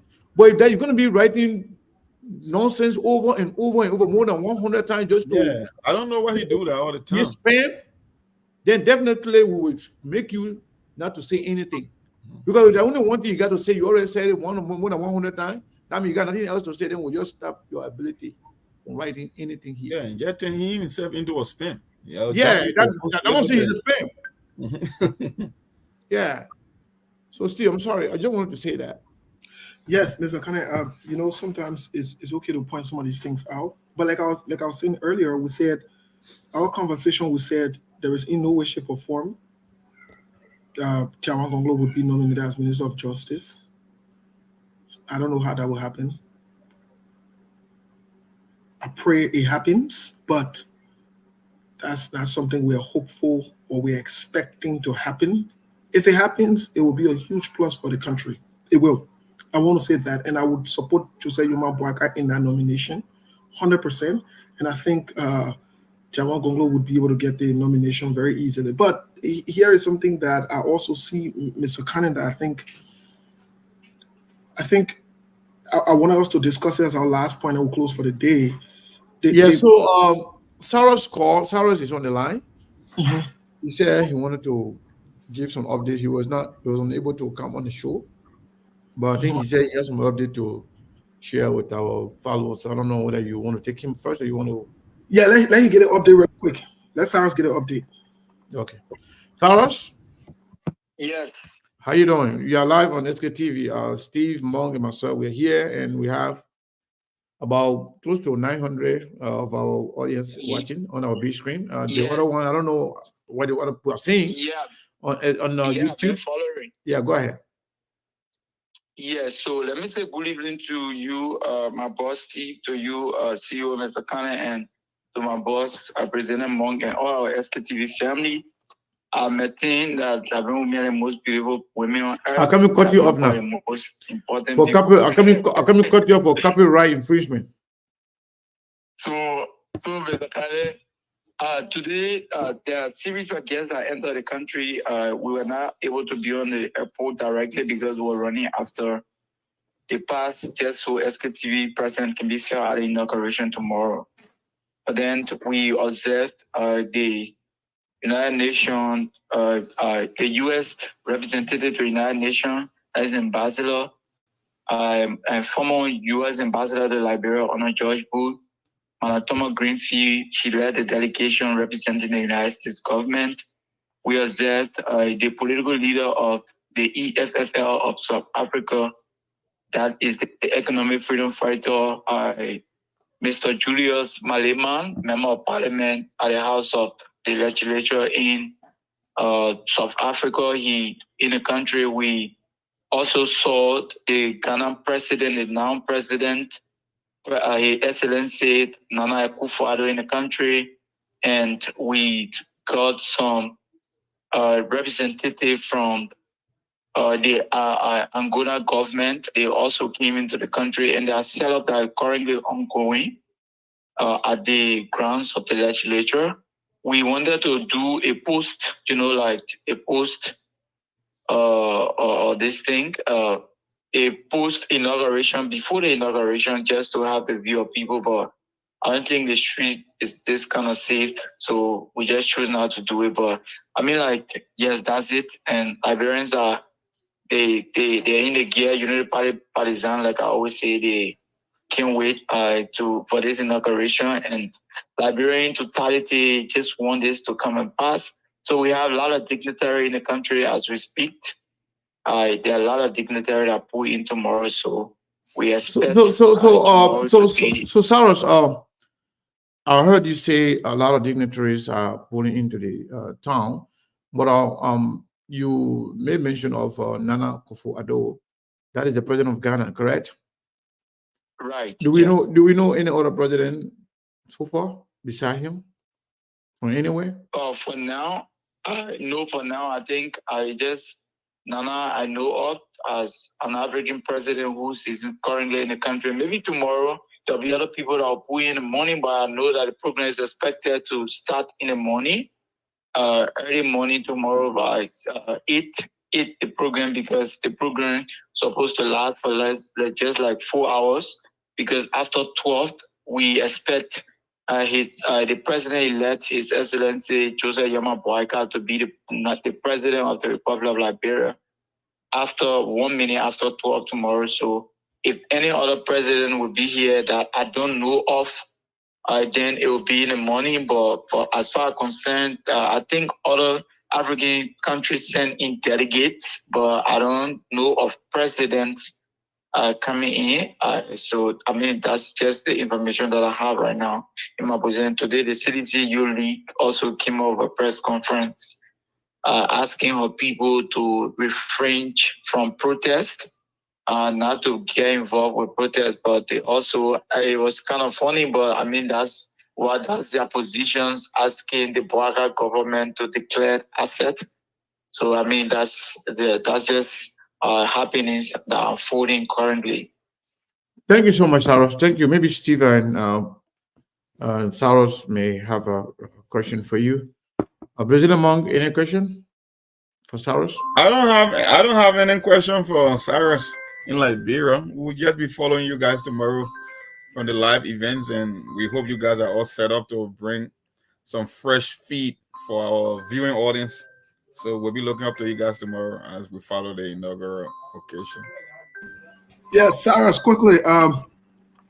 In terms of, I know you talked about the leaders that have already arrived, and I want to agree with you that it's maybe 8 o'clock going on to 9 o'clock. If any other dignitary would have arrived, they probably would have been there by now.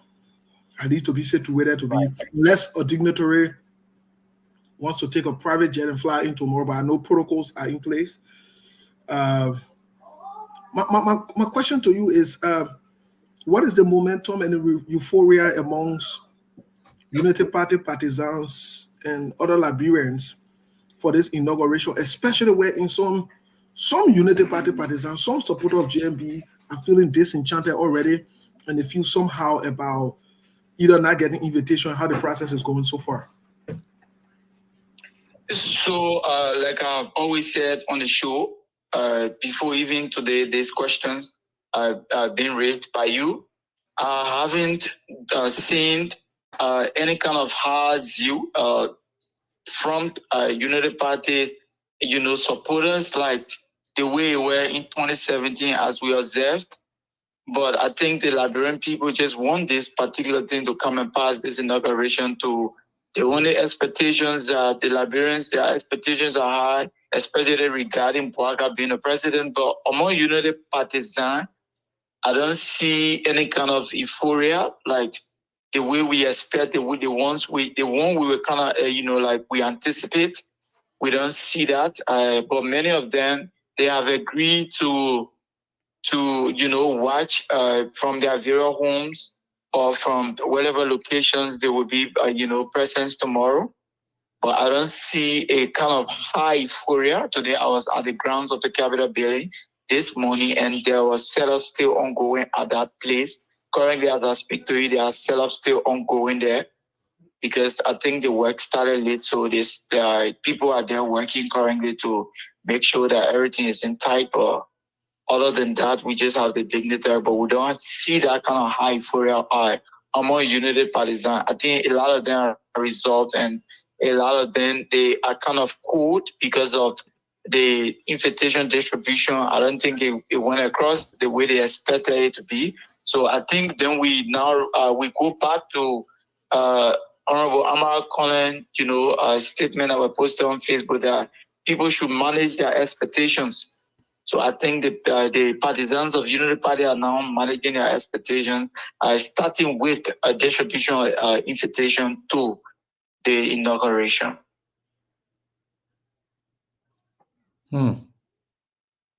Yeah. Honestly, if I be honest, like they are not happy, but people at this point will not come out because they believe they are president. They wanted to be successful. They just playing the shallow diplomacy at this point, swallowing the bitter pills and trying to be more mature. But you don't see that zest. You don't see like the way it were in 2017, even if Sedition received invitation or not. But I think a lot of the Unity Partisans are feeling, way much more disenchanted. And they're just trying to manage their expectations, and they're waiting tomorrow for the inauguration to take place. But a lot of them, they also, like waiting to celebrate from their various destinations tomorrow. So, I mean, that's it. And I guess I also know that tomorrow the inauguration will be, people will celebrate from different counties, different part of counties tomorrow. So, yes, but we don't see that zest in the street. The streets are quiet, and the people are waiting for the inauguration tomorrow. Steve, are you there? Oh, you asked the question, then you go off camera. Yes, I had to do something. I was listening to his response. Okay. Cyrus, thank you for that response. You said lastly that there's no zest and enthusiasm as I before, but I want to commend the Unity Party people who are who starting the issue of managing expectation from themselves. Indeed, they are managing the expectations, and maybe they expect the entire country to manage the expectation. I just want to be on record that Unity Partisans and other people who supported Joseph Yuma Bwaga can manage his expectation. They can manage their expectations. The country is not going to sit and wait to manage their expectations. No. The promise that they were going to rescue the nation, the Kush. In fact, they got songs and stuff. We'll be playing those songs right after the inauguration to remind them about what they told the Liberian people. If you think we're going to sit on the fence and do that your foolery and foolishness that you're going around with, manage expectation, manage that, we're not going to do that. Because you knew exactly what you were getting into. We told you from the beginning that this is going to be a mess and a beautiful nonsense. You'll say you want it. We don't have a problem. We don't want no funny talk about managing expectation. You see some of all we're saying now, giving you the benefit of the doubt till tomorrow. Starting off tomorrow, any attempt to talk any kind of funny thing about managing expectations will have problems. We're not going to sit around and manage expectation. You got the will. You know how to do it. And that's all we expect from you. So that you're managing expectation, you'll carry somewhere different. Sorry, here's my last question to you. Based on the inauguration, based on what you are seeing, based on the location of the inauguration, right? Do you believe that with the guests that came, do you believe that Liberians are open, ready, willing, and available to support the Joseph Yuma Bwaga-led administration, as some of them may make it believe in public? Because I see people in the United States, they were in share with Joseph Yuma Bwaga, they say they're having an inauguration party. I see some people in Australia, they get 5 to 10 people they gather in the same green shirt, they say they're having a party. Do you believe Liberians are willing, especially based on the result of the elections? Do you believe Liberians are willing to support Joseph Yuma Bwaga-led administration? If you that question, then I go back to the election results. How many people voted for the president-elect now and the vice president-elect? So how many people registered and how many people voted for them? So, but I think Liberian, because the people who, when we going back to election results, I think Liberians accepted this and this is what they want. So I think Liberians will be willing to work with the Joseph Yuma Bwaga if they do the right thing. But from the look of things, what we see here and what we keep hearing in corridors, the Joseph Bwaga government, I don't see it as inclusive. I see it as a form of aid debt. That's what I'm seeing here. I think they're coming back to get back at people who get back at them, even supporters on social medias. And elections is over, but we see a lot of supporters keep coming back at people who did not support them.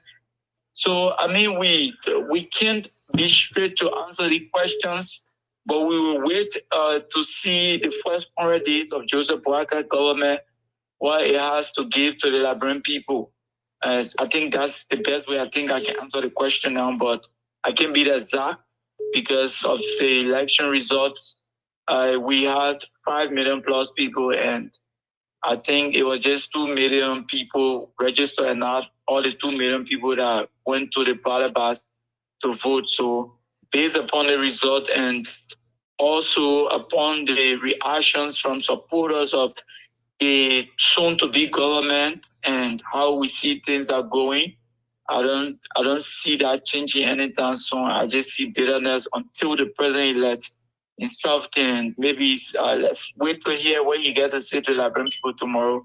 in his first speech to the nation and Africa and the world at large, as to if it would capture unity, bringing Liberians together, and let's see the appointment list, how it would be. If it would be a list of inclusion, then we can have a fair judgment on how the government will be or how the people will work with the government. Thank you, Cyrus. Thank you so much, Mr. Okane. Cyrus, yeah, so thank you so much. I do not have any more questions for him. I want to say thank you for at least keeping us up to speed. I want to say thank you. Maybe we will talk after the show. But yes, so Charles, I cannot ask you a question. I don't know whether you responded to it, but maybe okay. I think you did. Okay, yeah. So let's talk after the show. Okay, I'll call you. Okay. So good night to all my SKTV followers, and thank you for following SKTV. And the last thing, Liberian women are the most beautiful women. You didn't say that. They are the most beautiful women on earth, and Liberian people are the most important people. Okay. This is why SKTV is here to stay. All right. Thank you, sir. Thank you, sir. Because Taro, if he doesn't say that particular phrase, then he's not okay yet. So also some ANC people,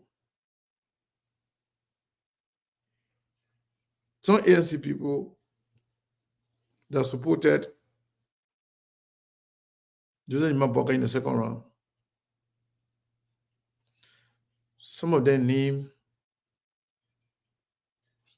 have surfaced, but there is some resentment as well. There are some resentments about appointing those people. So ANC people trying to ANC going to come out tomorrow. They're trying to fix things, but it may not be tomorrow. But yeah, but some of the names came up. I was able to contact one of them. Their expectation is high, but according to inside sources, the resentment is also real. Okay, why is that? Now I'm not trying to. So in order for that to happen, Mabaka has to actually go beyond. As she loses these hormones, there are so many brain changes that are happening. What is that? That's Monk. Yes, well, Steve, I think we can leave it there for today. We are already 2 hours, 30 minutes. Maybe Monk has something to say. Yeah, before we leave it out there, quickly, Mr. Okane, I will turn it over to you, Monk. I think you saw my message in there. Yeah, that's what I'm saying. We should leave it there for today. Yeah, before we leave it in there, let me make this statement really quick. As Liberians, it's good that some people want to serve their country. I want to say to the Unity Party people, we frowned on the CDC wanting to make this entire governance or running of the country more about CDC. When you are now a CDC, you shouldn't get appointed. You got to be CDC, you got to be pressing in the foreign land. It was wrong then, it is wrong today. And so we encourage the Unity Party people that Liberia is for all of us, whether the person is from wherever it is, whether they supported Joseph Maboka or not, if they have this expertise to meet the requirements, it is okay. There is nothing wrong with that. There is nothing wrong with it. In fact, showing diversity in your government shows that you mean well for the country and you mean unity for the country. And so this idea that, and there will be resentment, I know exactly that. I can see it and I can hear it. Mr. Okane, you're 100% right. We've got the confirmation of some of these issues that are unfolding. But Liberia is for all of us. And so let's be open to other people. And sometimes these people might even look at Eugene Nangbe. He became one of Ria's closest ally. And so we need to be open up to give Liberians chance to serve Liberia. I just want to make sure I make that point, and we can't wait for the inauguration tomorrow because some of you have called us and pleaded with us to give the government chance to sit down. So the government will be sitting down tomorrow 12. So 1 minute after 12, at least we have given a chance to sit down. So we'll be critical. Let me say this. We haven't been writing on our pages, some of us, but we'll be writing on our pages. We'll be critical. We'll be going to different media outlets. Very, very, very, very, very critical. So you can hear it now. Let me tell you to you. Very, very, very, very critical. To the point that if the government brief, we'll check the breath. You get ready.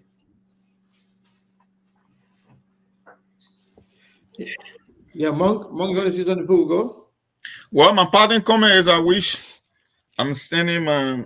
My Omar said we should open the line for people to call you. So okay, we're not going. Omar, we'll take maybe 10 minutes or 15 minutes. So you can call in. Yeah, all right. Let me put it on pause and call you guys. Call in. Yeah, call in and let us know. You know what you're thinking before we go. Monk, no, Omar said we should stay for a few minutes. So yeah, you can call in and let us know what you think. I think Steve. Let me make sure that Steve is not. The calls are not routed to Steve. Yeah, so you can call any of the number. Let me see here. Yeah. But why the calls are not coming through? Okay, somebody calling now. Hello, caller. What is your name and where are you calling from? Thank you, SKTV. So this is John. My man, I'm still waiting for your contribution, man. What kind of mayor show? Which one again? I thought you were going to be you there? Okay, once we see you, you didn't tell me. You didn't tell me this is John. You told us this is John. My man, I'm just pulling your leg, man. Go ahead. Even though sometimes your Steve can go, but it's cool. Let's keep the people critical. Let's put those guys' feet to the fire so that we can get. I mean, we should not keep it easy. We should be very tough and exactly what you guys are doing, man. Keep it up. Thank you. Okay, thank you. Go ahead. So that's what you wanted to say? Okay, that's good. That's Joseph Buckeye, big supporter there, John from Connecticut. The former today been trying to call. I don't know. He's coming as missed call. So I don't know, man. You guys can call. Okay, I think I'm Omar here. Hello. Hello, Omar. Yeah. What's up? How you doing? We're doing good. Because of you now, we on. You say you're not taking call. I say, okay, we got to stay on for a few minutes to take the call. I'm taking call. Okay, we're taking call now. So we have to listen to some wisdom. How you doing? So listen, while you guys were talking, I was thinking something important. And my thought is this. Don't you guys think we are all enablers? And the reason I asked this question, Sekou and Steve and Mom, we Liberians all over, educated, semi-educated, illiterate, why do we continuously entertain these same bad habits? And I'm talking about us. Sitting down here talking about where Prince Johnson wants, who won this, who won that. Why we continue to allow these simple things to happen? Why don't these people put out their candidates and we vet these candidates? Why people have to be deciding what kind of office they want, who they want in the office, what kind of position they want? Why? Why do we continuously do this? Why do we continuously allow this? When are we going to stop and change this bad situation? When? Over and over, we keep repeating the same thing. What is Johnson must and tell what offer he wants? For what? Everybody put their resume into a pool. They're supposed to have something. Yes, that your candidate fine. Put it there. Let us judge the person, make sure the person is experienced, knowledgeable, capable for these positions. But isn't that democracy should be voted? Why we keep allowing the people to come and choose who they want to put there? Now, whether coming with a friend there and putting there in office. No. If you bring a friend, that's fine. But let them come in the school. Let us all look at their resume. Let us all have a pool of people who sit down and interview these people and make sure they are qualified, man, going forward. We can't keep putting sector there in the offices year in and year out. Oh my boy, that's not how it works though. Because Joseph Boakai was elected as president. Prince Johnson then was the one that actually fought for Joseph Boakai to be president.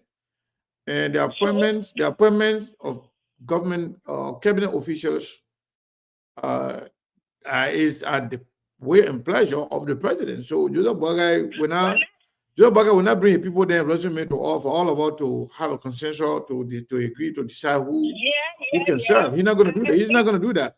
What happens if they make the appointments and we are not satisfied with some names? We can bring them to the court of public opinion. We can talk about them. If we found them guilty, then that will also go to the Senate. The Senate then can follow, they can listen. And they will not see bad people that are being rejected by the public. They will now go ahead and just confront those people. So the best we can do is to make sure we know the names, we know exactly people that are going to be appointed to serve certain positions. We will scrutinize them publicly and get public reaction. And then let's see how the senator are going to go about. The senator is going to go about it in terms of confirmation. Sebu, I agree with you. Those people who are the will and pleasure of the president. That's one group of people. And those people, we will look at them, scrutinize them, they will go in front of the Senate, we'll see how the Senate votes. But I'm talking about the entire cabinet, appointments, all of these people, the friendship business got to stop. I'm not just referring to the people who are the will and pleasure of the president. That's fine. He can put those people in there. So we come in front of the Senate, like he said, we'll scrutinize them. But even when he put them there, we still want to see their resume. Of course. When they go in front of the Senate, they must say how the people for the senators to look at. While we're looking at them to make sure that whoever in that position is qualified for that position. All right, thank you. And the will and pleasure people in that no chance. Well, thank you. When they get to the Senate vote, because like they voted all the white ballot, whatever nonsense they did to get this group of people in there that nobody ran against them. That's what we'll be doing. We gotta stop and be serious, man. Because people we play too much. We play too much. Looking at Mary, like Michael Jackson said, and we gotta decide what we want. Enough is just about enough. We got to stop. We got to decentralize our country. We got to put qualified people. We got to choose our young minds to come in there so that they can bring new ideas that we can compete in the world. Omar, thank you so much. Let me take another call. Thank you so much. Appreciate your time. All right. Hello, Fumba Toure. Yeah. You're live. Thank you very much. No, I was just laughing when Steve was on the when you were talking about the older folks. I said, "Oh, so Steve generation will now get position." I just want to throw that. Yeah. Steve generation will not get in position right now. They got to give it to the older folks first. Then when they finish, and then something left, then they will call Steve then. So 1980 generation, Steve generation, they are the charter generation. Yeah, even your own generation is not ready right now. They're not ready for you. Yeah. So, but the 5 year, let them be so assistant. Let them be the assistant minister. They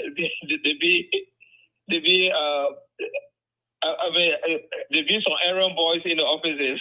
Okay. All right, thank you. All right, thank you, brother. I think Abraham was calling from Norway. The call came in. Let's see, we got to go now, but let's make sure we got Abraham, then we call it a day. Hello, Abraham? Yeah, Good. Your call came in as a missed call. Wait, what's going on? Sorry.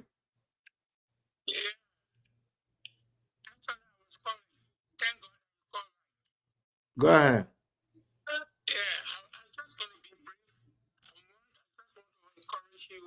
To say thank you for the good work that you guys are doing. Thank you. To encourage you to continue to stand for the truth. And today I saw a post, your post. I think it had to do with you did not get an invitation. But what was shocking is Senator Darrell Dillon's comment. Sometimes I sit back and want to shed tears about Liberia. Senator Dillon is one of the people that we fought for with the hope that they were going to help to move our country forward. But I was shocked when I saw that post. So definitely it means that Senator Dillon engages in falsehood, just as he did the plain ticket and said he shamed his mother. What do I mean? The statement that he used, or his comment to say we invite you to the hospital, you did not lie.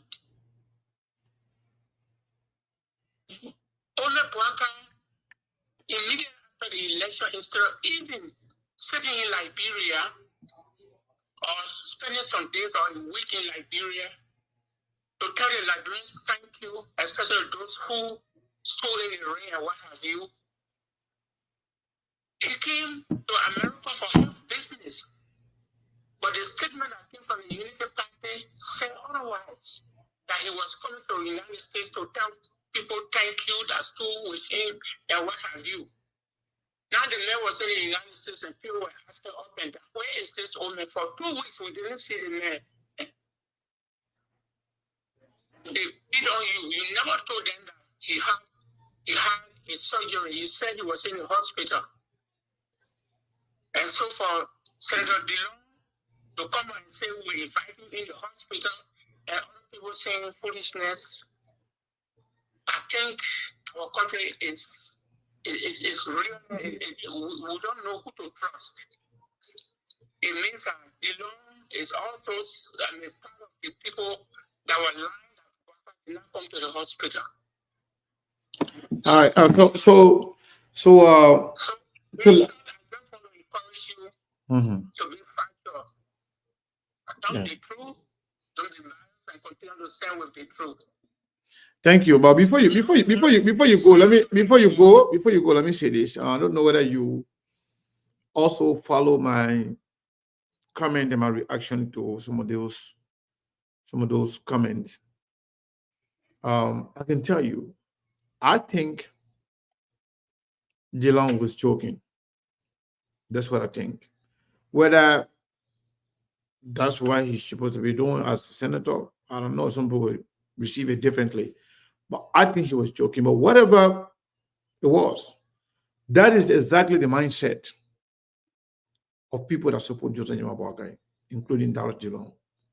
You know, in Liberia, we say fast come through joke, right? Whatever people thinking about, whatever is on on their mind, that's what they can always, say. So they know very well I was joking. The inauguration is tomorrow.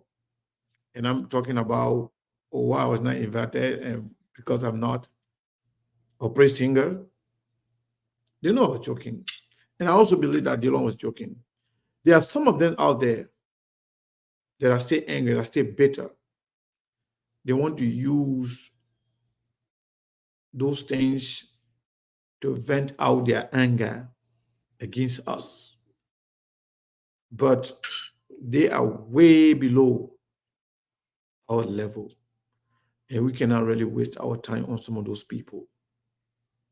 That's why I can joke with most of them when they come and write nonsense. Because we are resolved. And holding Joseph Nyaboakai feet to the fire is not going to be different from what we did with George Manawia. So whether or not we are invited, we are going to do our job. We're doing it for the Liberian people, for you, for everybody who is here and continue to actually support SKTV. So I think Dylan was joking, and even if he's serious, I don't really care. I don't care. And the reason why I don't care is that what I do, I don't do it for Dylan. I don't do it for Poakai. I do it for Liberia and the Liberian people in general. So their comments, their statement is a non-factor for me in terms of my decision to continue to do the right thing for Liberia. I just want to say that, but don't worry about it. Those things they're going to continue to do it. Just 1 minute. I'm happy that you don't take it to be anything, and you look at it to be a joke. Even I saw your comment, but if you look right on the comment, you will see the amount of people that bought into his ideology. Yeah, but those are followers. Those are the group. Those are the people that are called chicken brain, peanut brain. Group of those people that they're nothing. Those ones they amuse themselves with attacking good people. So they are nothing. So for them, those, they see those things as fun. So yeah. Okay. This is not about you and the law. Okay. This thing is about Nigeria. If you are a leader, there are some things, there are some jokes you don't pull out. Let me give you an instant. If you can remember President Weah during the local election, when he came to campaign for the recently of April 15, Abu Kamara or something like that. That day he came and said, I did not come as president today. I'm here to make love. And but there was one word that he used. He was talking about the Uri family, and he talked about that. Your goal.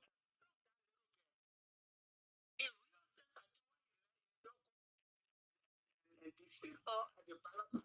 But in some case, the people that follow him, you and myself, witness what they did to that girl. So if you are a leader, especially in the law, all the time people were speculating about Boaka's being, he should have come up to be one of the people and tell the great people where was Boaka. But coming up in an open space like that, you were invited in the hospital. It means there's something that proves you are a liar. You saw the number of people that bought into his idea. You are right. Let me tell you this. We have addressed that issue before. We said all of those people are saying, "Oh, SKTV can lie. SKTV are liar." They are saying literally that Joseph Boaka is a liar, because whatever we said, and we were very emphatic about it. We were very clear. We were vindicated by Joseph Boaka. He came and stated exactly what we said. So if they can call us liars, they are indirectly calling Joseph Boaka a liar. So these people there, I don't take them seriously. Let me be honest with you. All the people that can come and write nonsense on our post, I don't take them seriously. That's why I don't even write under all of them. That's why when I responded to the deal, I said, "Oh, Mama, you too." It means that you too can go to the level of these people. That's what I meant. And I think he understood it. So I just believe we are way better than that. We should look at the bigger picture. If we're going to waste our time and worry about how these people perceive us, their mindset about us, if you worry about that, trust me, we'll not do our job. So they are nobody. I care less about how they feel about me. I care less about what they write under my post. And sometimes I can just write some of those things just to get under their skin to see how they're going to react to it. And they always fall for it. That will tell you the level of their mindset. But thank you very much, my brother, for your concern. I know it is a concern, but believe me, their behavior is not going to actually stop us from doing what we're doing. Thank you so much. Caller, what is your name and where you call it from?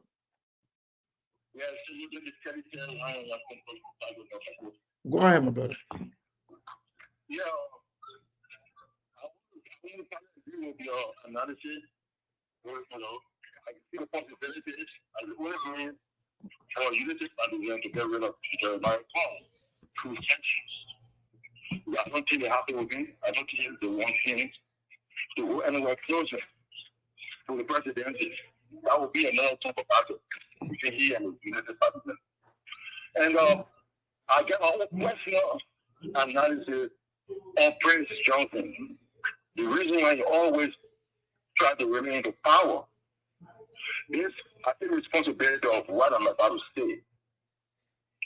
I want to believe that. Are you getting my Prince? I mean, your life. Yeah. I want to believe that it's not all of the West want Theodore for Prince Johnson to not remain in power. I believe that the entities in the United States, like the CIA, the people who we were talking to in the embassy on the phone, they want him to always be in power in order to thwart possible war crimes investigation in Liberia. Because if war crimes go into Liberia, this country put in the cookie jar when it comes to Liberia business. So the only thing about politics, the more Prince Johnson remain power, big senator, and holding all these powers, requesting all these things, they want to stop the war crimes. The people knew the reason why they gravitated to Joseph Walker, because he himself, Walker himself was a Nobel defense group, chairman.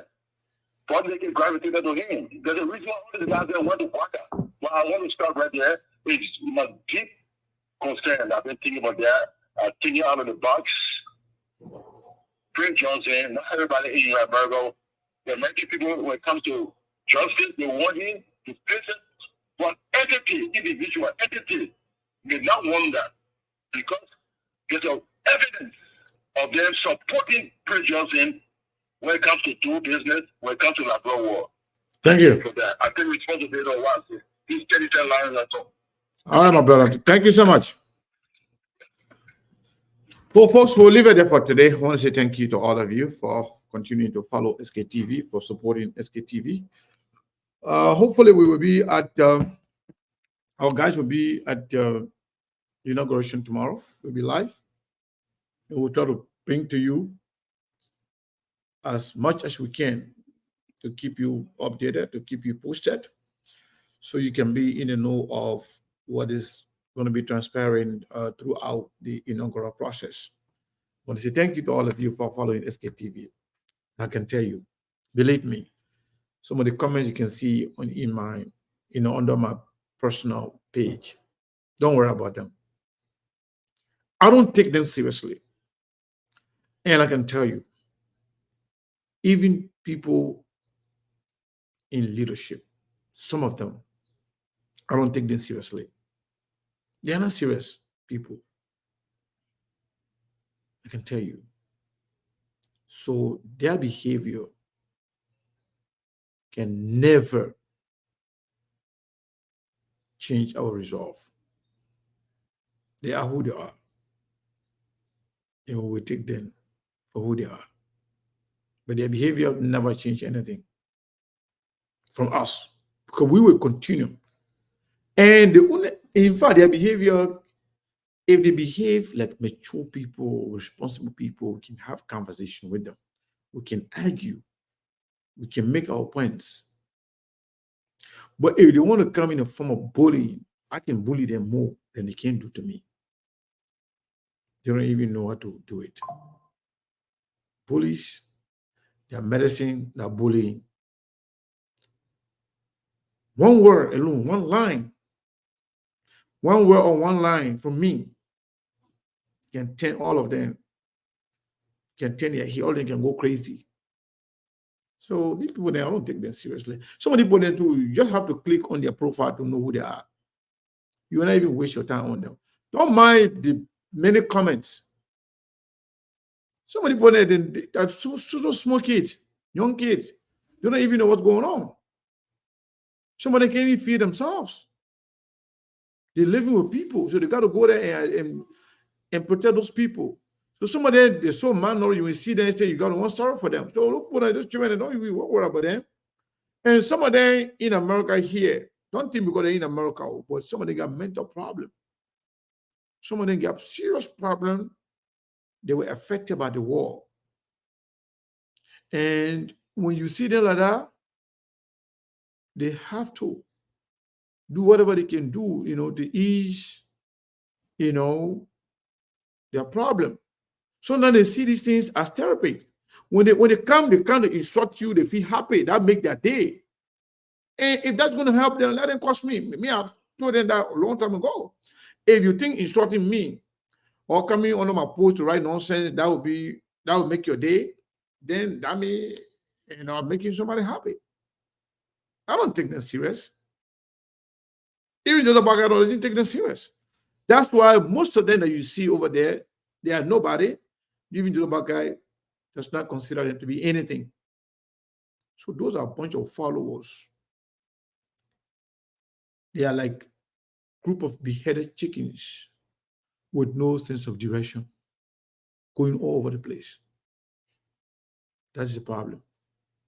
I want to say thank you to all of you. We got to leave it there for today. Yeah. I'm sorry, but we just have to leave it there for today. Have a good day. Be blessed, and we love you.